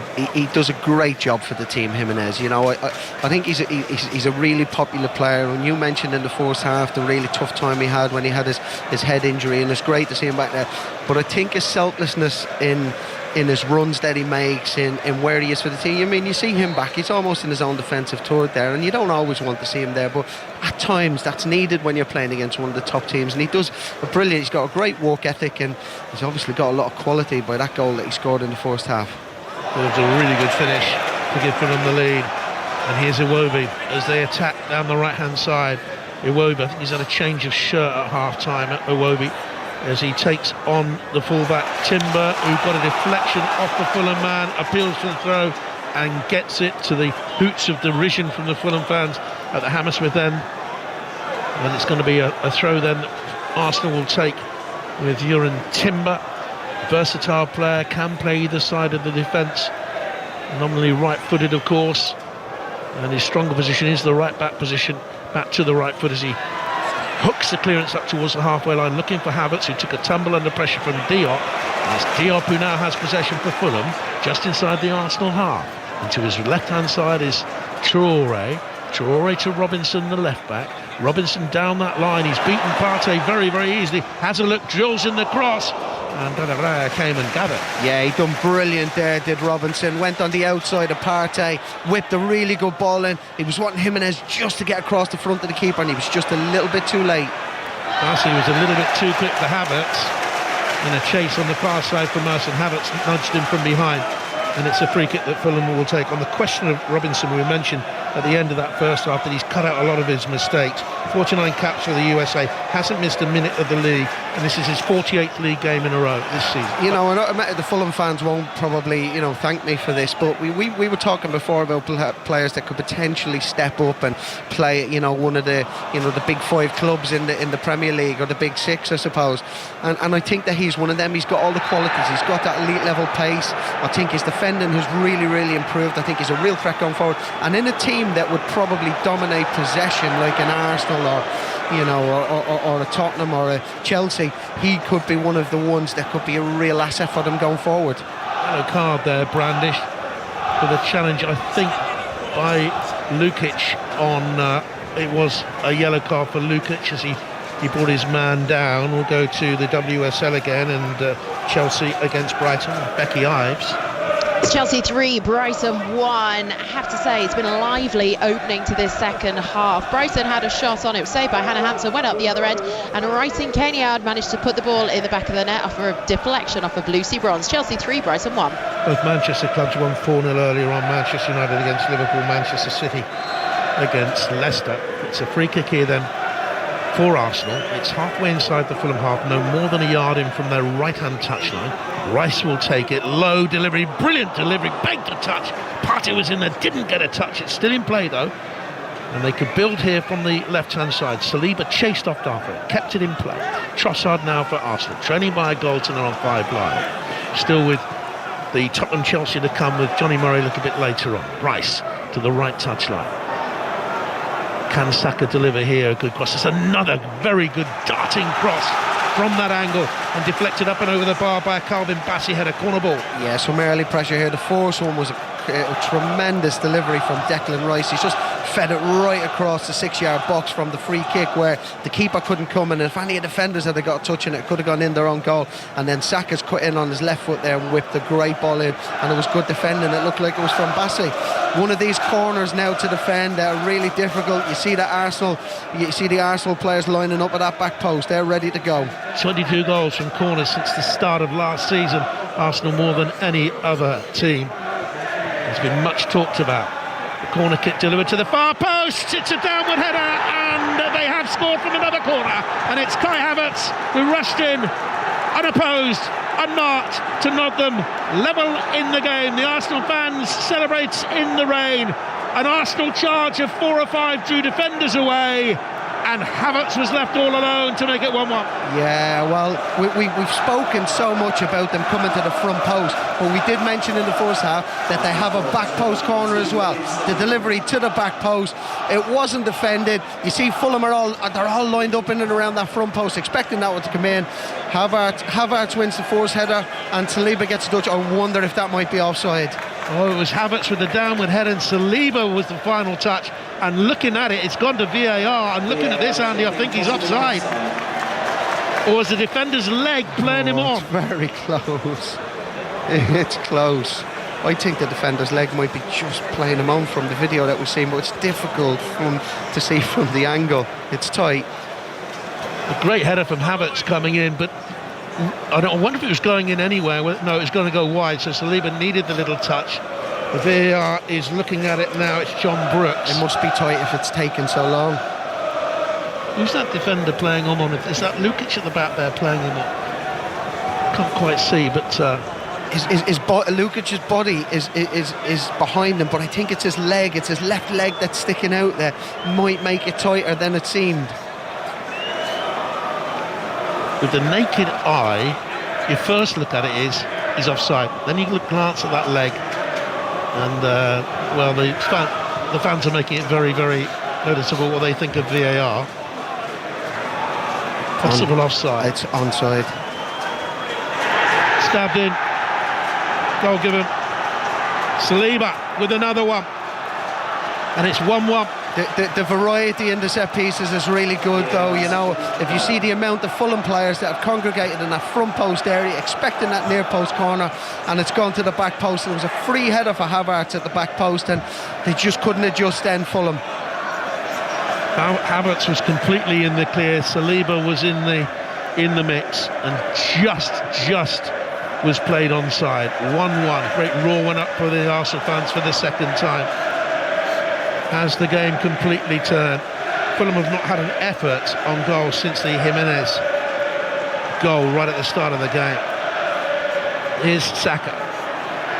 Arsenal with the charge on now. On 5 Live, 1 apiece. Don't forget that Brighton lead at Leicester 1-0 and Ipswich is still 1 up against Bournemouth, and Arsenal on the attack. Ball into the penalty area. Cut out by the hard-working Berger, back inside his own penalty area. They clear out to Jimenez. The out ball holds it up very, very well, but then stabbed the ball back to Robinson, who found that awkward to clear, and Arsenal have possession back again. This is a really important part for Fulham. They're going to have to be really disciplined. They're going to have to try and take care of the ball when they win it back, because I'd imagine that they're going to be under a bit of pressure now for the next few minutes. Rice pounding down the left, arms pumping. trapped there by Iwobi, and he deflects it off Berger. Great run by Rice. Let's go to Ipswich against Bournemouth and Aaron Paul. Ipswich on Bournemouth nil, the home side very much on the back foot. They're going to have to do a lot of defending in this second half. Bournemouth with 3 permanent forwards, right just lurking by the halfway line. Lewis Cook has seen a shot narrowly just fired over. Ipswich on Bournemouth nil. Saka with a cross to the far post, just eluded the leap of Declan Rice, but they're making inroads now into the Fulham half. It's 1-1 here at Craven Cottage. Let's go to Leicester against Brighton and Charlie Slater. 10 gone in the second half. Leicester 0, Brighton 1, but far better from Leicester in these early stages here. Jamie Vardy's had a chance, well blocked, went behind, still 1-0 to Brighton. Fulham will take a goal kick, and Bernd Leno will take this goal kick at his leisure, just to calm things down a little bit, slow the game down. Yeah, they have to, because we mentioned tempo in the second half, and they need to change. They need to stem the tide here. Well, Gio Jimenez has just turned effortlessly away from Kiwior to bring Traore into the play. Robinson on the overlap with a low slash of a cross into the penalty area that's away by the Arsenal defence towards the halfway line. Havertz has battled hard to win a throw in, taken quickly to Saka. He's got men to his left hand side. One of them here now is in possession. It's Timber to the left of the penalty area. Trossard's got a yard of space, checks back in on his right foot, and the low grubber of a shot is easily dealt with by Bernd Leno. He wanted to come back in on his right hand side. I wonder if he could have gone the other way. Yeah, but when you look at him playing, he always wants to check back in on that on that right foot. He wants to get back inside. It was a decent enough touch, and when he did check him back inside, he just couldn't connect with the ball to get enough pace on it. Right-footed player off the left-hand side, Leandro Trossard, who cost £21 million from Brighton, coming up a couple of years ago now. It was a January move, and he's done very well for Arsenal with his 23 goals in his 71 games. It's going to be a Arsenal buzzing run forward now off the right by Odegaard, in towards Havertz. Havertz just to his left is Declan Rice. Here is Trossard again. Trossard now for the Arsenal. Off the left-hand touchline, challenged by Tete. This is what the Fulham fans think of it. They're on their feet, expressing their distaste for the referee's decision from Chris Kavanagh. It's great sitting amongst the supporters. It really takes me back here.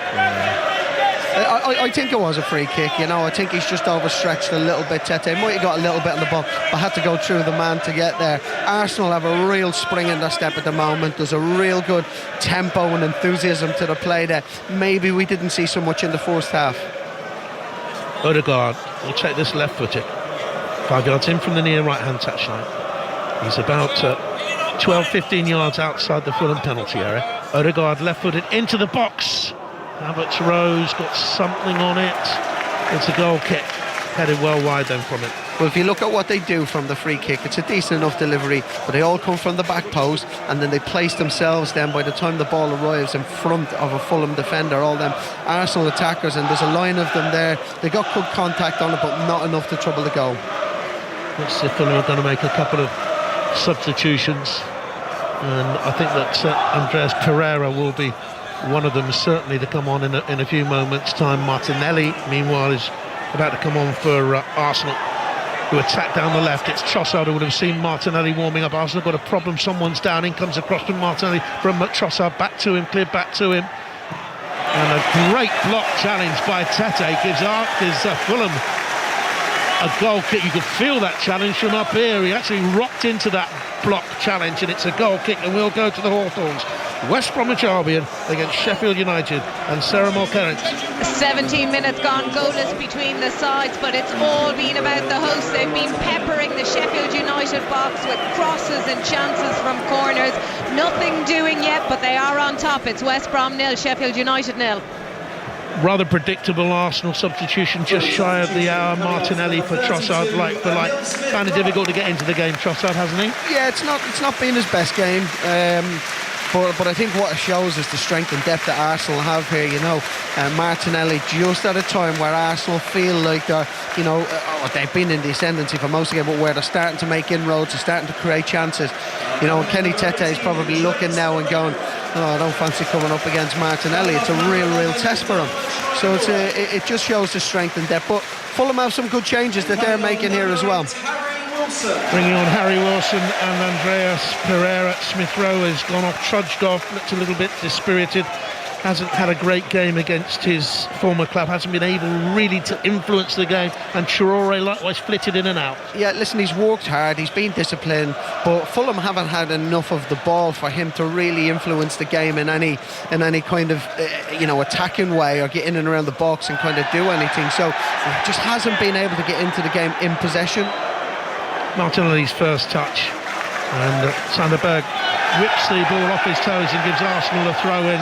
Fulham fans furious because they're trying to steal a few yards down this right hand side. Pereira, by the way, it's unusual to see him not starting again. He started 44 of the last 46 league games for them. It's just the one this season has come on, and Harry Wilson has been in decent scoring form of late. He's got 3 goals now from midfield. He's been in good scoring form for Wales as well. Scored another one recently against Iceland, and can pop up with vital goals as Arsenal lose possession with Bassi snapping into a challenge. It's 1-1, lobbed forward by Jorginho to the right corner of the penalty area now. Havertz keeps it in play. Back it comes into Saka, has a little look. Odegaard is to the edge of the penalty. Odegaard into the box. Havertz spins, gets a shot away. No power on it. Goal kick. Yeah, it's that area, and it's sometimes the bit that frustrates you a little bit with Havertz. He does some really good bits, holds up the play really well and brings Saka into play, gets the ball inside the box in a decent position, cuts in on his left foot and just kind of drags the shot wide. He does some really good stuff, but sometimes I imagine that the Arsenal fans would get frustrated with him. If you've just joined us on 5 Live, Raul Jimenez shot beyond David Raya early in the first half to give Fulham a 1-0 lead, and William Saliba just edged the ball over the line from the downward header from Kai Havertz to level it up. And Saliba, a few oohs from the Fulham fans. He played it back to Raya, and Raya will clear the penalty area. And let's go to our next commentary game for you. Tottenham against Chelsea Football Club, and the team is from John Murray. Well, I can tell you, Jonathan, that here Ange Postecoglou has pulled a Mickey van de Ven sized rabbit out of the hat. He's made a return to the team. Romero and Van de Ven are back in central defence for Tottenham, who have Porro and Udogie as the fullbacks, Forster in goal, Sarr and Basuma in the middle, then Johnson, Kulusevski, Son and Solanke. So that's 4 changes for Spurs. Maddison's on the bench, and 7 changes for Chelsea from midweek. The team is Sanchez in goal, Caicedo, Badiashile, Colwell and Cucurella, Lavia and Fernandes, Sancho, Palmer, Neto and Jackson. So Nkunku, Madueke, Felix and Gusto, all substitutes. They were terrific in the week down at St Mary's. Southampton were hapless at best in that game. But interesting that Mickey van de Ven is back for Tottenham Hotspur. Makes a massive difference to them. Yeah, it does. You look at the possibilities with the injuries that they've got for him to come back in, with his pace. It's really good. That's going to be a cracking game. I think with the players on show, it's going to be a cracker. Saliba's misplaced the ball, cut out by the excellent Robinson, who lifts it through the middle. Look at Jimenez chasing off after it, forcing Raya to come out and fly, hack it deep into Fulham territory. Raul Jimenez has not stopped working. He's leading the line alone. He's a big difference between the teams at times, but it's 1-1, and you'd have to say at the moment, Andy Reid, that the game looks heading Arsenal's way. If there's going to be a winner, you'd think at the moment it would be the Arsenal. Yeah, it looks that way on territory and possession and just the tempo. They've really upped the tempo. They're combining really well in and around the box. All the good top players are starting to come into the game more. There's some really good combinations between Saka and Odegaard that we knew. Declan Rice is coming into the game a little bit more, and Jorginho is just starting to quicken up his play when the ball comes back out. So it's leaning towards that way. But listen, in football, we've seen it in the first half, a goal can come out of nothing, and Jimenez has been excellent today. So, wouldn't be writing Fulham off just yet. 1-1 it is. Fulham are the last team to beat Arsenal in a London derby, actually. They've won 7 of their last 8 derbies. They lost to Fulham on New Year's Eve last year. And it's going to be a throw to Arsenal on the far side. We've had 64 minutes and it's 1 apiece. And Arsenal now have it with Jorginho trundling into the Fulham half, having a look hither and thither. Timber's 5 yards to his right hand side puts it back. Timber, one of these modern players with the low socks rolled down, and back towards Saliba. So centre halves play in the week with those low socks and scant shin guards, which was a worry I would have thought for centre halves anyway. Here's Maybe I'm just old school, Andy. I don't know. Here's Rice anyway. Well, the old school managers wouldn't be having that, would they? Oh, Rice, that's a lovely ball in towards Havertz. Didn't stick, mainly I think because it was good cover again by Robinson, but Fulham do not clear it away very well. Arsenal pick up possession again. Little diagonal into Odegaard, just outside the penalty area. Into the penalty area it goes. Fulham will clear it away, and we'll go to the Hawthorns, and it's West Bromwich Albion, Sheffield United, and Sarah Mark-Terence. And West Brom have got their goal. They've been building the pressure. This one has come from a corner. Hegem with the header, low and into the back of the net. It's West Brom 1, Sheffield United 0. Brighton 1 up at Leicester in the Premier League. Bournemouth, Ipswich are 1-0 up against Bournemouth at Portman Road. That would be a precious win for them. Here's Jorginho, overdue as well. I think Ipswich's performance have merited more points than they possibly have picked up so far. It's going to be a throw to Fulham. Arsenal misjudging another pass. A lot of the Arsenal passes have gone astray, which is most unlike them in their current form. Yeah, they haven't been, they haven't had the precision that maybe, we've seen from them in recent weeks. So just looking at Martinelli there, and they haven't really had a chance to get 1v1. Well, how about that for a ball from Jimenez, facing his own, deep inside his own half. He pivots and he's swung it out to Iwobi, who's being pulled back by Partey. Should have been a free kick for Arsenal. The referee initially said, I'll wait and see if you gain advantage. Can't, and he's blown his whistle for a free kick for Fulham. But I think he heard the crowd absolutely roaring their disdain. Then he blew his whistle. But it was a pretty obvious free kick. I think what he was trying to do in it is maybe a little bit in his defence. He was trying to let the play flow. He's seen that there was no advantage to Fulham, so he's brought it back. But that was incredible play by Raul Jimenez. He's been brilliant today, he really has. He was pulled back there in a sort of Mick McManus, Jackie Pallo, was it? Wrestling move, if you know your old wrestlers, probably before your time, Andy. But it was a wrestling move that pulled him back. Mick McManus, gosh, where have I pulled that one from?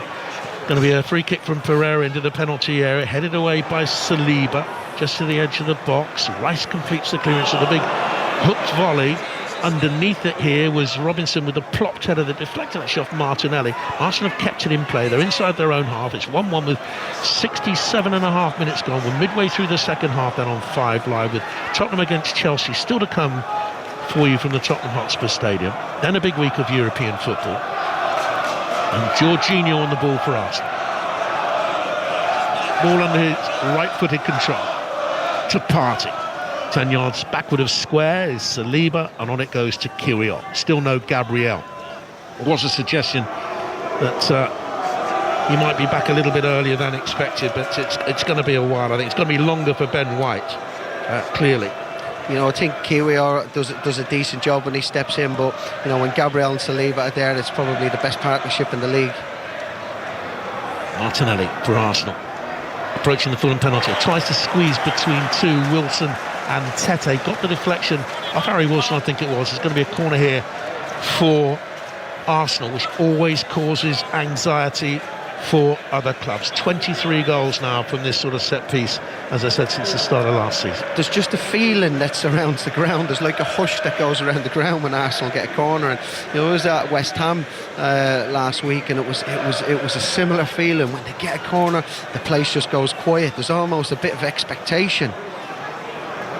Here comes the Arsenal corner kick. Declan Rice will take it. There's the huddle of 1, 2, 3, 4, 5 players beyond the far post. Iwobi's just gone back in there to plug a gap. He's been detailed to watch Saliba. They'll charge across towards this near post. A little bit of blocking, a little bit of bunching towards the far post. It goes. It's a downward header that's wide. Partey squeezed between defenders, headed it wide. Given the fact he had a fair takeoff, given the fact he wasn't greatly marked, should have hit the target, shouldn't he? He should have scored. There's no doubt about it at all. It was a brilliant delivery, very, very similar to delivery for the goal, where it went to the back post area. Partey, nobody marking him. It was a good leap. He got good contact on it. He just headed it the wrong side of the post. Well, we've lost our TV replay machines here in the press box, low down in the Johnny Haynes stand. So we couldn't tell you how close that was. What we can tell you, we'll go to Arsenal against Aston Villa in the WSL, and Emily Herbert Arsenal 3, Aston Villa 0. It's a lovely work team goal, played out from the back from Arsenal, and Stina Blackstenius can mark her 100th appearance for the Gunners with a goal from close range. 70 minutes in, it's Arsenal 3, Aston Villa 0. And Chelsea Brighton, Becky Ives. Oh, it's on here. It's Chelsea 3, Brighton 2. Kiko Seiki, Chelsea trying to play out from the back, caught in possession. Kiko Seiki just smacked it right back into the Brighton goal. Chelsea 3, Brighton 2. Brighton really investing in women's football, getting behind the women's team. And it's paying off. They've surprised a fair few this season, haven't they? Timber for Arsenal here in the Premier League on 5 Live to the left-hand side of the Fulham penalty area. Taps it to Martinelli, gets a good cross towards the far post. Saka was there at the far post, well defended by Robinson. The header carries out, 10-15 yards outside the box, with Saliba's got in possession. And now Berger will release Pereira on that left. And Mikel Arteta is saying to his players, get back in numbers, because Pereira here with a dangerous run and shot. And it's blocked by the legs of Rea. Good counter-attack in there from Fulham. Yeah, it was a brilliant ball by Sander Berg. He played it first time as it kind of bobbled a little bit. It was a lovely ball. And Pereira, I think he looked around and thought, there's nobody else up with me, I need to go myself. He's gone on his left foot. It was a good save by Rea, but it just goes to show you that Arsenal can't afford to switch off. Fulham are a dangerous team. It's their first effort on goal since they scored in the 11th minute.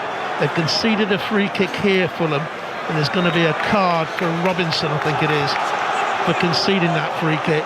As we watch again, the chance, the TVs are back on, and we watch that chance at the other end. You do get chances against Arsenal if you can break really quickly, because they commit their full-backs forward or sometimes into the middle of the pitch. So if you can win it back quickly, you can get into them wide areas, and that's what they've done there. Basu got the yellow card for Fulham to the challenge on Havertz. It gives Arsenal this free kick. Rice is on the far side to take it. He turns round as instruction from that Arsenal dugout, packed Arsenal dugout. There are so many turquoise-clad, track-suited coaching members in there. How they all fit in, I don't know. I think they're all set-piece coaches. How many? He used to be the manager, the assistant manager, and the physio. That was it. Chairman and the club secretary. That was all you had.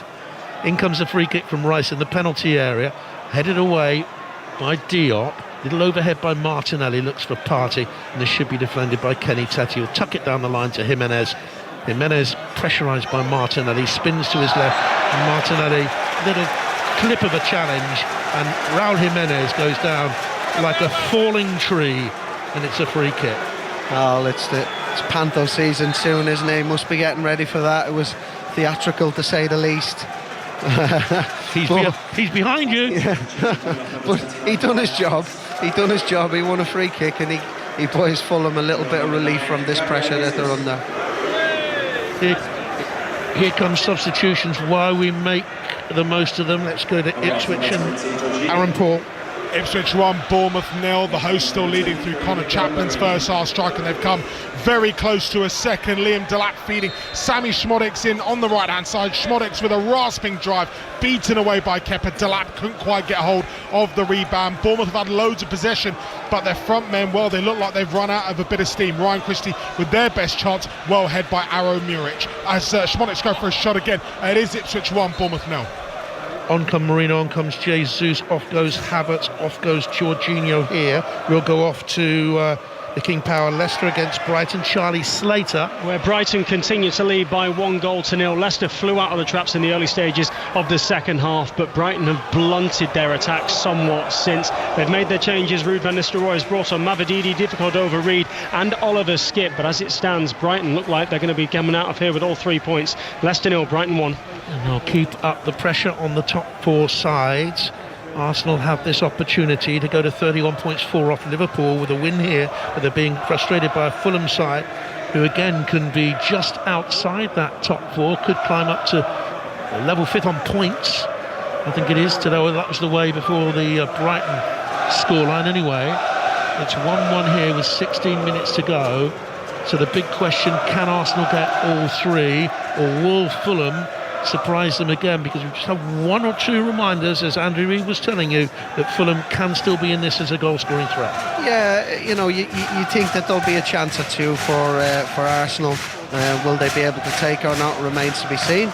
But like I said, you can't rule Fulham out. They've been really good at what they've done today. They've put in a really good team performance. Marino for Arsenal, a summer signing. misplaces his pass, and Fulham will clear it away. Rice coming together there with Jimenez, who should be sort of bounced off him.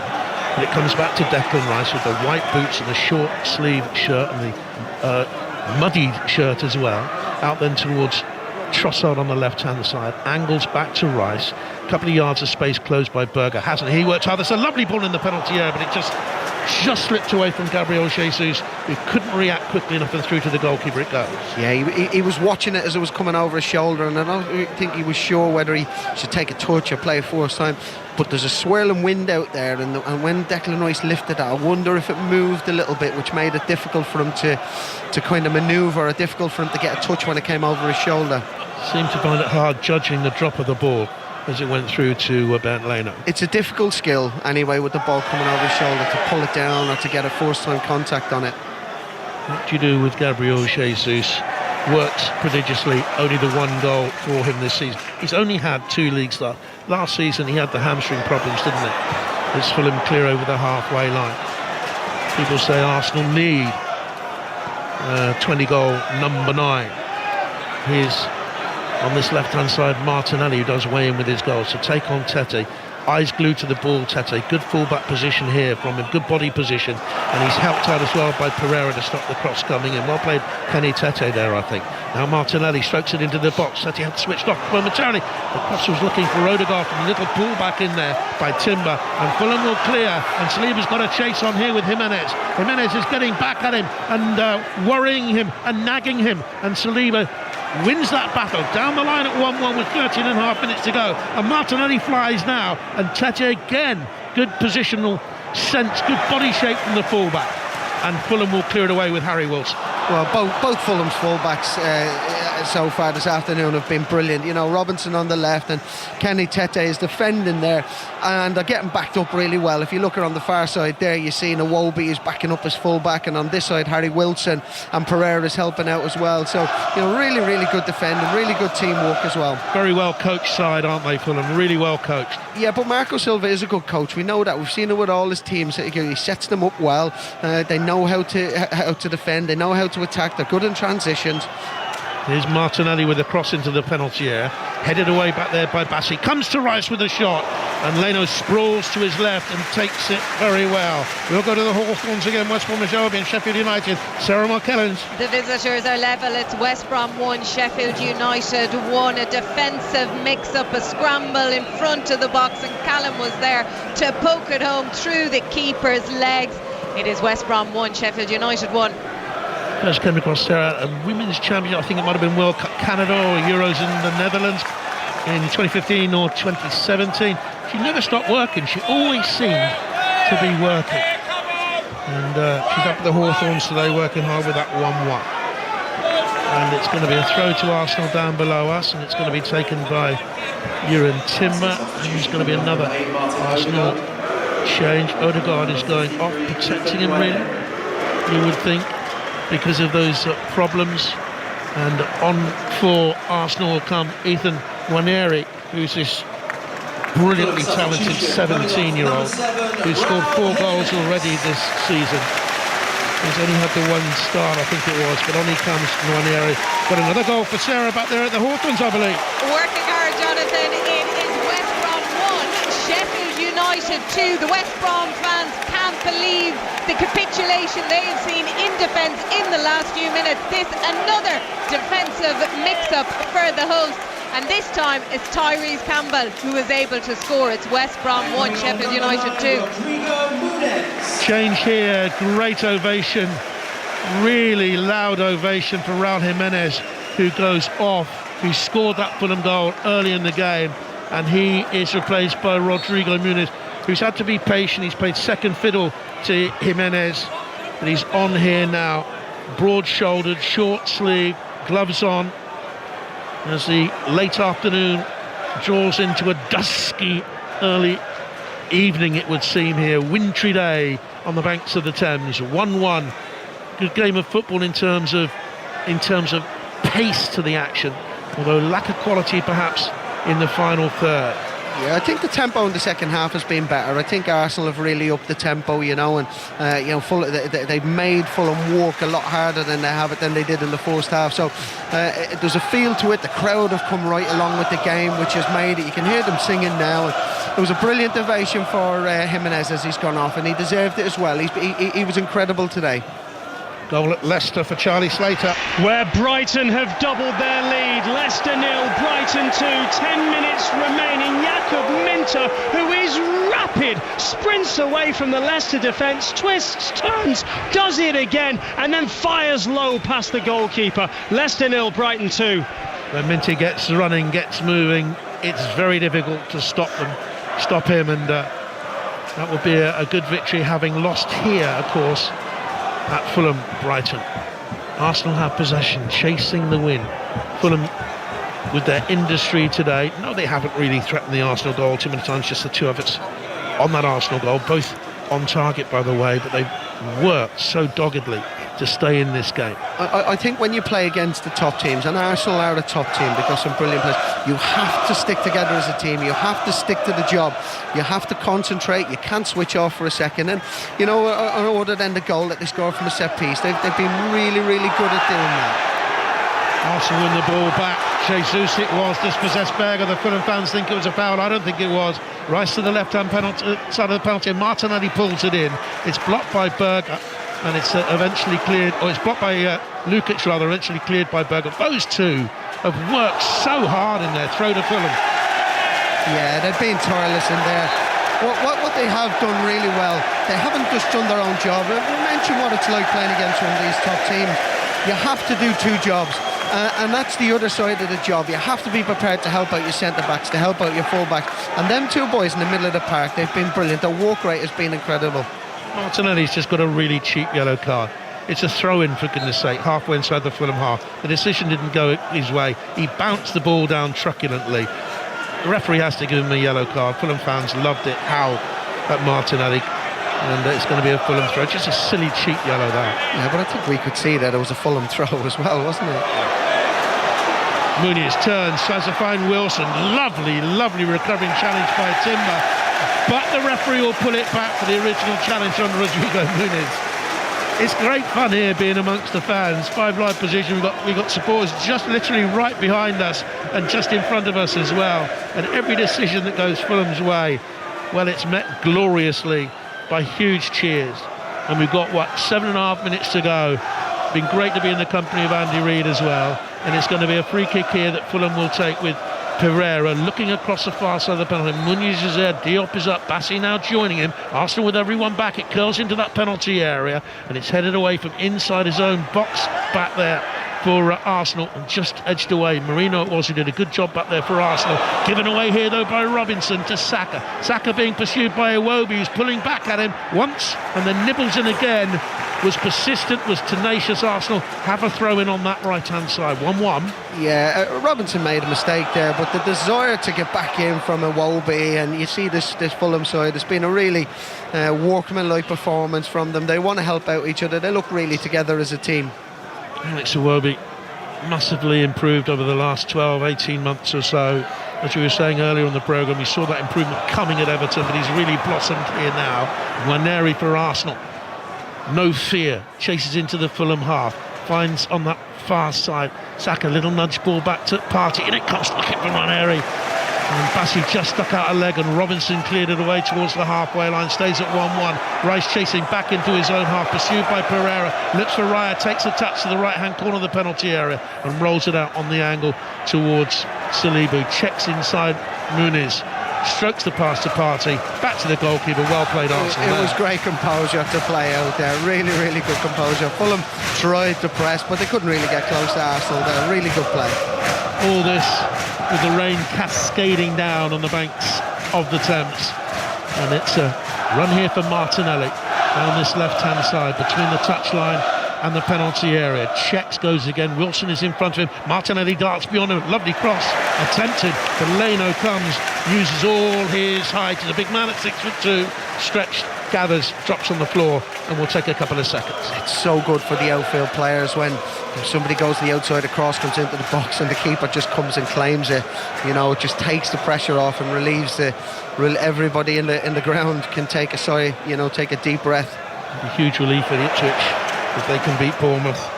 Chaplin early goal, and Minte and Lamptey for Brighton have given them the edge at Leicester, it would seem, and we still have Tottenham against Chelsea to come for you in all those midweek Champions League games as well.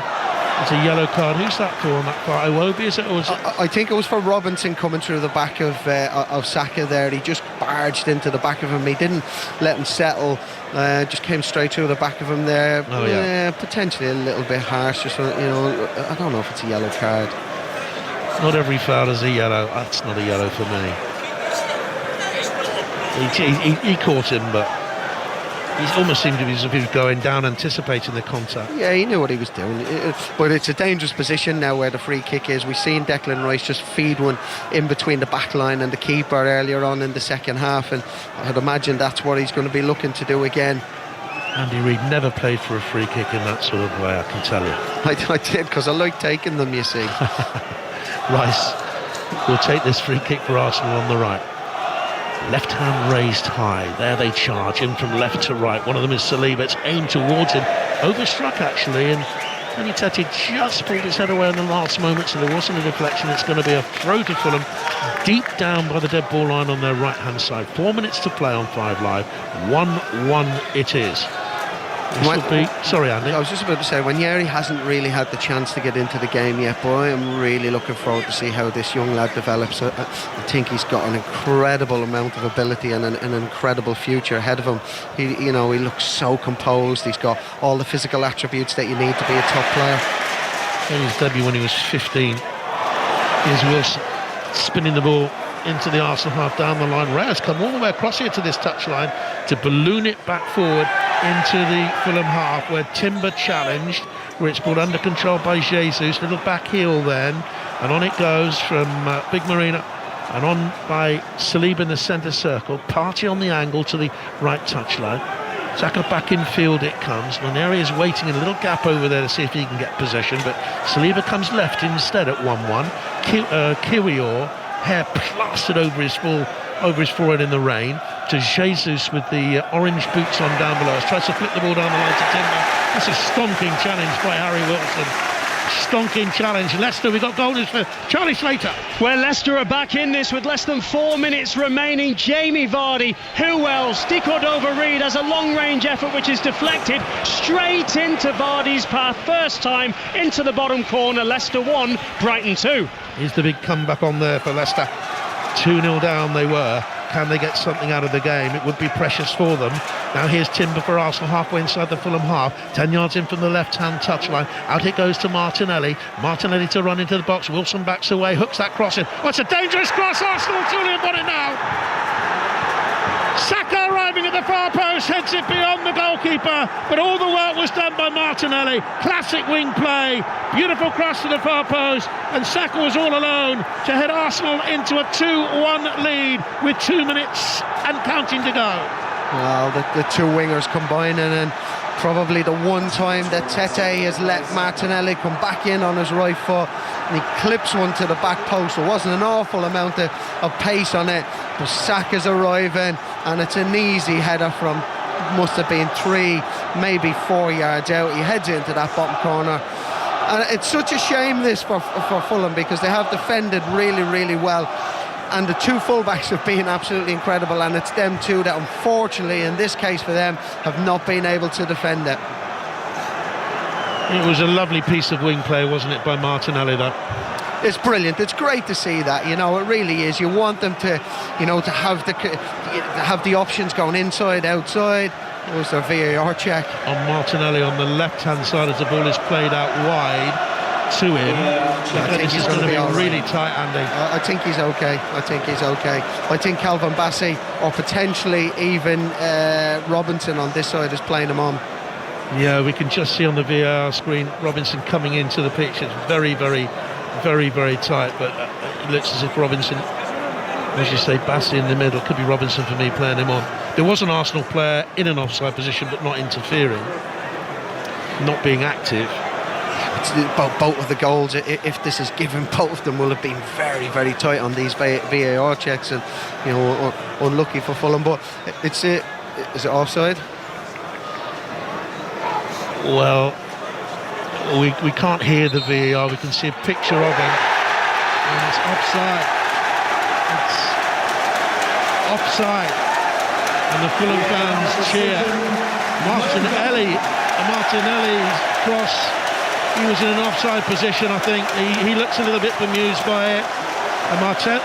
Mikel Arteta was applauding for some reason. We've got news from Ipswich against Bournemouth. Aaron Paul. Body blow for Ipswich. Ipswich 1, Bournemouth 1. Enes Ünal has fired in the most unlikely of equalisers. Dango Ouattara popped in down the left-hand side into the box. I don't know what Aaron Muric, the goalkeeper, was doing. He's rushed out to meet Ouattara. Ouattara just lobbing the ball over the goalkeeper. It seemed like Cameron Burgess was going to scramble it away, but he scrambled it onto the head of Ünal, and he's just knocked it in for the equaliser. Ipswich 1, Bournemouth 1. Listen to the cacophonous din of Craven Cottage. Sasa Lukic is going off for Fulham. They're going to make a change here. What have you made of his performance, Andy? Yeah, I think he's been really good. Not in terms of getting on the ball and playing, because they haven't had too much possession, and we know that, and we probably knew that before the game. But in terms of work, in terms of discipline, him and Berg in the middle of the park, they've been really, really good, and I think that's been reflected in the reception that he's got going off. This Craven Cottage crowd have recognised that. So a late change for Fulham. And the man they brought on is Jorge Cuenca. Let's go to Leicester against Brighton. Another goal, Charlie Slater. Well, Leicester have made it 2-2. 2 goals in the space of 4.5 minutes. It falls to Jamie Vardy inside the penalty area in space. But just when you think he'll score, he puts it on a play for Bobby De Cordova-Reid, who slots home. It's Leicester 2, Brighton 2. Brighton fans will be pig sick with that. Leicester fans will be delirious. Chelsea-Brighton in the WSL for Becky Ives. Chelsea 4, Brighton 2. Millie Bright just on 90 minutes, scoring from a corner at the near post. Chelsea 4, Brighton 2. I think there are more goals than Millie Bright. I don't think she gets enough, really. Really wholehearted player. Been terrific for Chelsea, been brilliant for England, Millie Bright. And it's going to be a free kick here for Arsenal between the left touchline and the penalty area. Martinelli will want to take it. All his work for that, what was likely to be a winning goal, came to nothing with the offside decision. Can they win it here late on, Andy Reid? Yeah, it's a good position to put a ball into the box, and Declan Rice's delivery more often than not over the past few months has been on the money. He'll just feed it in there, just on the inside of the defenders. You're going to see these Arsenal players coming from towards the back post and getting in between the Fulham defenders. Rice will take it in the penalty area. Martinelli stands hands on hips. Jesus trying to get into position behind him. Fulham with all back in a long line, markings only. In comes that free kick. He's not on the money this time. No one really in a position to attack it. It's away for a goal kick. Yeah, it was overhit. Probably a poor one by his standards. I've played here quite a few times. I've come here as a coach, and I've commentated here a couple of times as well. And I have to say, this is the best atmosphere that I've experienced here at Craven Cottage. I don't know whether maybe it's because I'm in amongst the crowd or whatever it is, but it's been really, really good to see these Fulham fans get behind that team this afternoon. 26,954, biggest crowd of the season at Craven Cottage. And there's going to be a goal kick to Fulham, and we played 3.5 minutes of the 5 minutes of stoppage time. Aimed to that left-hand side. Muniz headed it on towards Iwobi. Saliba was there, and Arsenal have to settle for a point. I'd see it as 2 points lost, I think, in the chase for the title. Kiwiora's missed kick. Muniz puts him under pressure, nods forward, and Declan Rice is behind to cover, and then sets sail down the Arsenal left. Strokes a pass to Martinelli, sucks in Tete. Tete deflects it out of play. It's a throw to Arsenal. Martinelli went to take it too quickly. Tete was trying to stop the throw being taken, but Martinelli rather truculently threw it too quickly, hit Tete on the back. He's protesting. The referee stopped it here. We'll have a word with both of them. He'll have a word with both of them. It was a little bit daft from both of them. Yeah, and I didn't think there was too much in it. Tete has kind of initially gone towards the ball, but then he was running away, and as he was running away, Martinelli's thrown the ball at his back. A little bit petulant from Martinelli, who's already been booked. Martinelli been quicker thinking there. He could have thrown the ball against Tete's back, taken it, and rushed beyond Tete with a run, but he didn't. Dean Saunders done that, I see, a few years ago, didn't he? Yeah. He did. Here's Saka. Saka now for Arsenal. Time dribbles away. 10 seconds of the 5 minutes of stoppage time left. But this is a decent ball whipped out to the left. Martinelli, possibly the last attack of the game at 1-1 on 5 Live. Goes beyond Tete to their ball line. There's that same sort of cross, but it's deeper. It's beyond the far post. Partey will try and keep it in play. Finds Saka. Saka into the penalty area. That's a lower cross into the near post. Leno flops forward on it. This will mean a huge amount here for Fulham. And it's been a good week for Fulham here at Craven Cottage. And then they get the week started with a draw at Tottenham, so they're finding their form here, Fulham, at this moment in time. 1 defeat in 7 league games. It'll be unbeaten in 9 London derbies for them, and they always prize a point or anything against Arsenal. We've had 5.5 minutes of stoppage time. Surely there can't be much longer left now. The ball is set forward from Marina. Let's go back to Ipswich and Aaron Paul. Smashing grab from Bournemouth, and it's Dango Ratara at the back post who's stolen all 3 points for Anthony Irola's side, and Kieran McKenna just looks on. His side thought they'd wrap this one up, but it's Ipswich 1, Bournemouth 2 with seconds to play. Bournemouth from behind. Leicester came from 2-0 down. It's 2-2 at the King Power against Brighton. What an afternoon we've had of goals for you. This has been unrelenting in terms of pace in this second half. Arsenal attacking, Fulham defending, but Rice has given it away, and Rice calls back on his man, and Rice will get a yellow. It's inside his own. It's inside the Fulham half as he pulled Berger down. Now Pereira tries to take a quick free kick, which is ridiculous because Declan Rice was stood right next to him and was talking to the referee at the time. The referee yellows Declan Rice for the original pull, and it's all getting a little bit hot under the collar, Andy Rick. Yeah, but it's brilliant. It's great, isn't it? You see both teams want to win the game. You see everybody on the front foot, everybody invested in a really, really good atmosphere here, as we've spoken about. The players, obviously really invested in it on the pitch. It's been a really enthralling game, I have to say. There hasn't been a load of chances, but the tempo's been good. It's been really competitive. Arsenal dominated possession and territory. But Fulham, you've always felt that there might be something in them as well. So it's been a good game. It's one that I've really enjoyed, actually. Not over yet. It's just gone off the big screen, but moments ago, they're the explanation for the VAR decision to disallow the Saka goal. The full-time whistle blows at the King Power 2-2. The full-time whistle blows here at Craven Cottage 1-1. Hard-fought point for both Andy Reid. Fulham taking the lead in the 11th minute with Raul Jimenez cross shot beyond Raya. Lovely counter with beautiful ball through to him, and then the equaliser coming from William Saliba edging over the line from a Havertz downward header. 1-1. Yeah, I think Fulham have it's a fantastic team performance from them. They've concentrated, they've kept their shape, they've been really, really disciplined, restricted Arsenal to not a massive amount of chances. So really, really good from them, good performance, and they scored an excellent goal, which we should mention as well. From an Arsenal perspective, maybe dipped just below the standards that they've set for themselves over the last few weeks. Didn't quite have that cutting edge that they normally have, although they dominated possession territory.